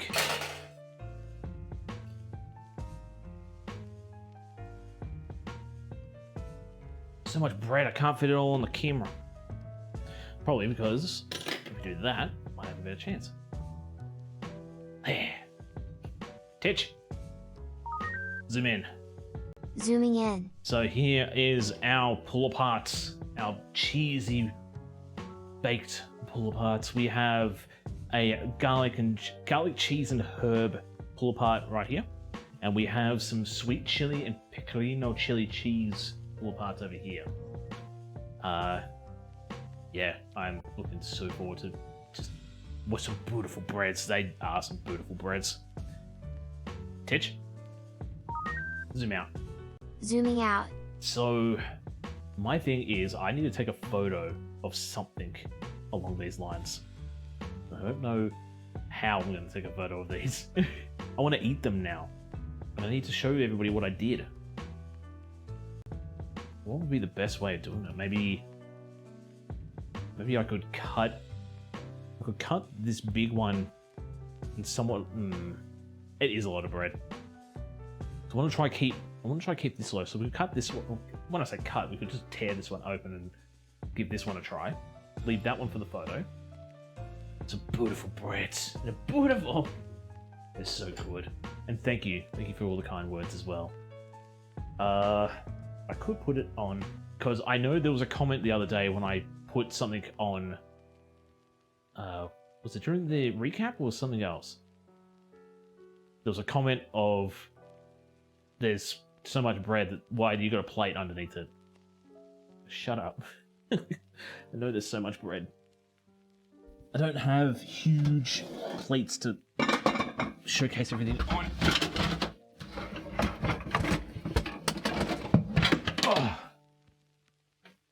So maybe I'll do it on this one here. So yeah, I'll use my big special Tassie cutting board to showcase everything. But what I do want to do is I want to try this. Now I know you can't eat all that by yourself. Tails, you grossly underestimate my abilities. Can I have some now? Titch? Titch? Zoom in. Zooming in. Okay, open wide. Open wide. Open wide. Nom, nom, nom, nom, nom, nom. I really need the like the Minecraft eating effect to. What I want to do is, I should actually, yeah, look at something along those lines happening. So, look at that. That's a little bit lower. Look at that. Ooh. Just pull it apart. You just pull it apart with your hands. Oh. Yes. Titch. Zoom out. Zooming out. Yeah, I was gonna say we need an emote like Tails has. Popcat. It's gonna be really hot to try now, so I'm gonna let that sit and cool down before I nosh on that. Now I've been hearing this. Hang on, what's this all about? All right, that's gonna be for later. Okay. So I'll take a photo of these offline. I'll give this a try real soon, but it's cheesy bread. It's cheesy bread. I wish I could send these out to everybody, but these will go bad pretty damn quick.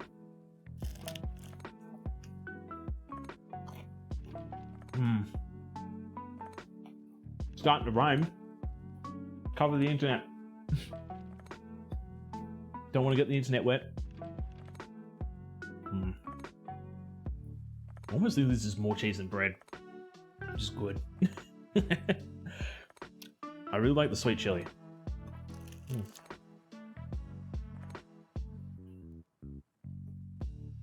And we used up a whole wheel of cheese. I call this a win-win. Yeah, so it's not much I can really do to describe this. It's just, it's sweet chili cheese, but it's in a bread. Like, nothing else I say is going to add to the overall experience of what this is. It's just, it's like a messy, eating mess, really. Like, you don't really need to carve it up. You don't need to do anything presentable about it. You just grab a part and you pull it, and then you eat it. You eat it like the caveman that you are at 3 a.m. I just need cheesy bread. It's good stuff.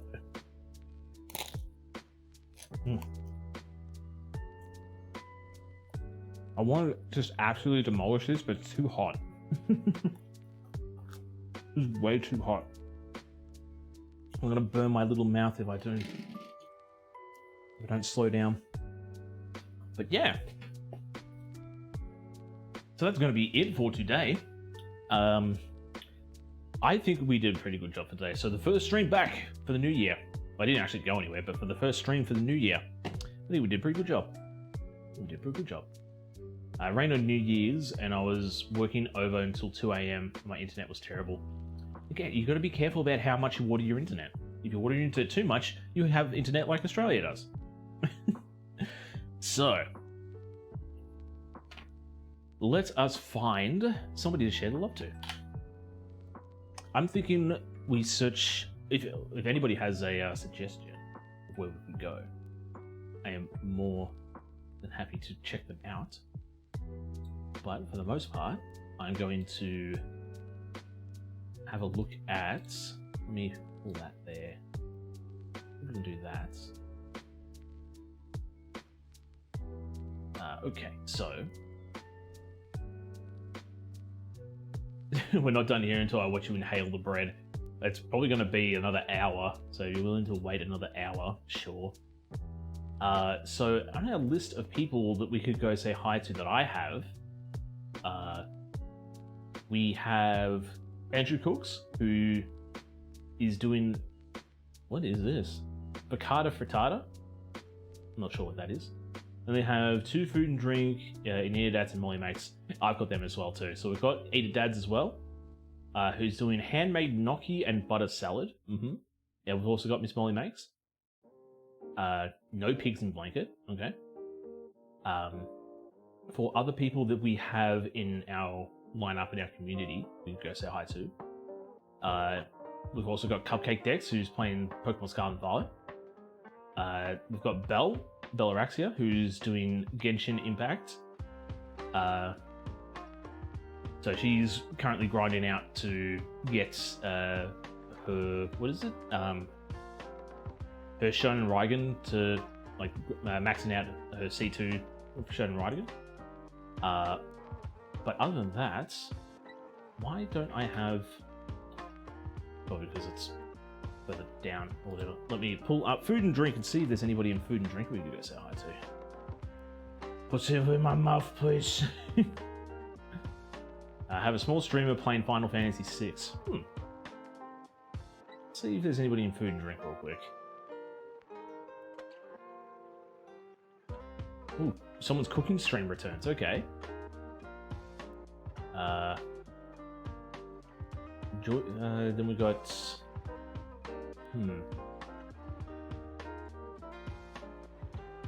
Spicy miso chicken ramen. Looks like he's actually finished, to be honest. Well, thank you for being here. It's very much appreciated. So, and putting up with me. I've learned how to put up with you. It's all good. So, let's have a look at a few ones. So we've got one here. Shrimp couscous. Oh, looks pretty good too. Check that one out. I'll have a look at these two real quick. So we've got. Do you want to mute that for me, please? So we've got Jimmy Roca, who it looks like they're a VTubing cooker. But it could be just a one-off that they do. So we could always go say hi to them. I'm always down to support VTubers when we can. We've also got Room and Board, who's doing a shrimp and couscous bowls, which would be sort of interesting to check out.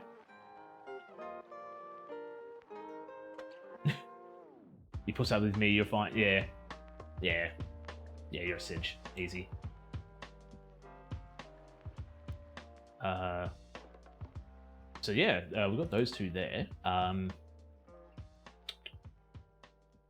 Who else is there? Good job! Well, thank you. I think I did a good job. So, well, I don't actually think you're cooking. I think you're just eating stuff. So, you know what? I reckon we go say hi to Room and Board. Go say hi to Room and Board. They're doing shrimp and couscous bowls, and it looks like they're somewhat just started. So I reckon we go show the love over there. So let me copy. Talus getting ready with the raid message. Oh man. You keep doing crud like that, you're gonna get yourself one of those silly green swords. And thank you for being here. Let me get the raid ready to go. And let me finish up by saying, I also need to copy my own raid message. Can't forget to copy my own raid message. That's silly. So, with that being said, I'd like to say thank you to anybody and everybody who came by to check out what I was doing today. It was good to finally use up the wheel of cheese that I had. And it was great to make something just really simple, easy, and messy to make. I will be posting. I'll try to put the recipe in the Discord. So, Titch, plug the socials. Here is TC's socials. So yeah, we've got the Discord on there. So I usually post pictures of the food we make on Discord there. The recipe, I'll try to get that on today. If I forget, please hassle me. There's also Twitter and all that kind of stuff, but who cares?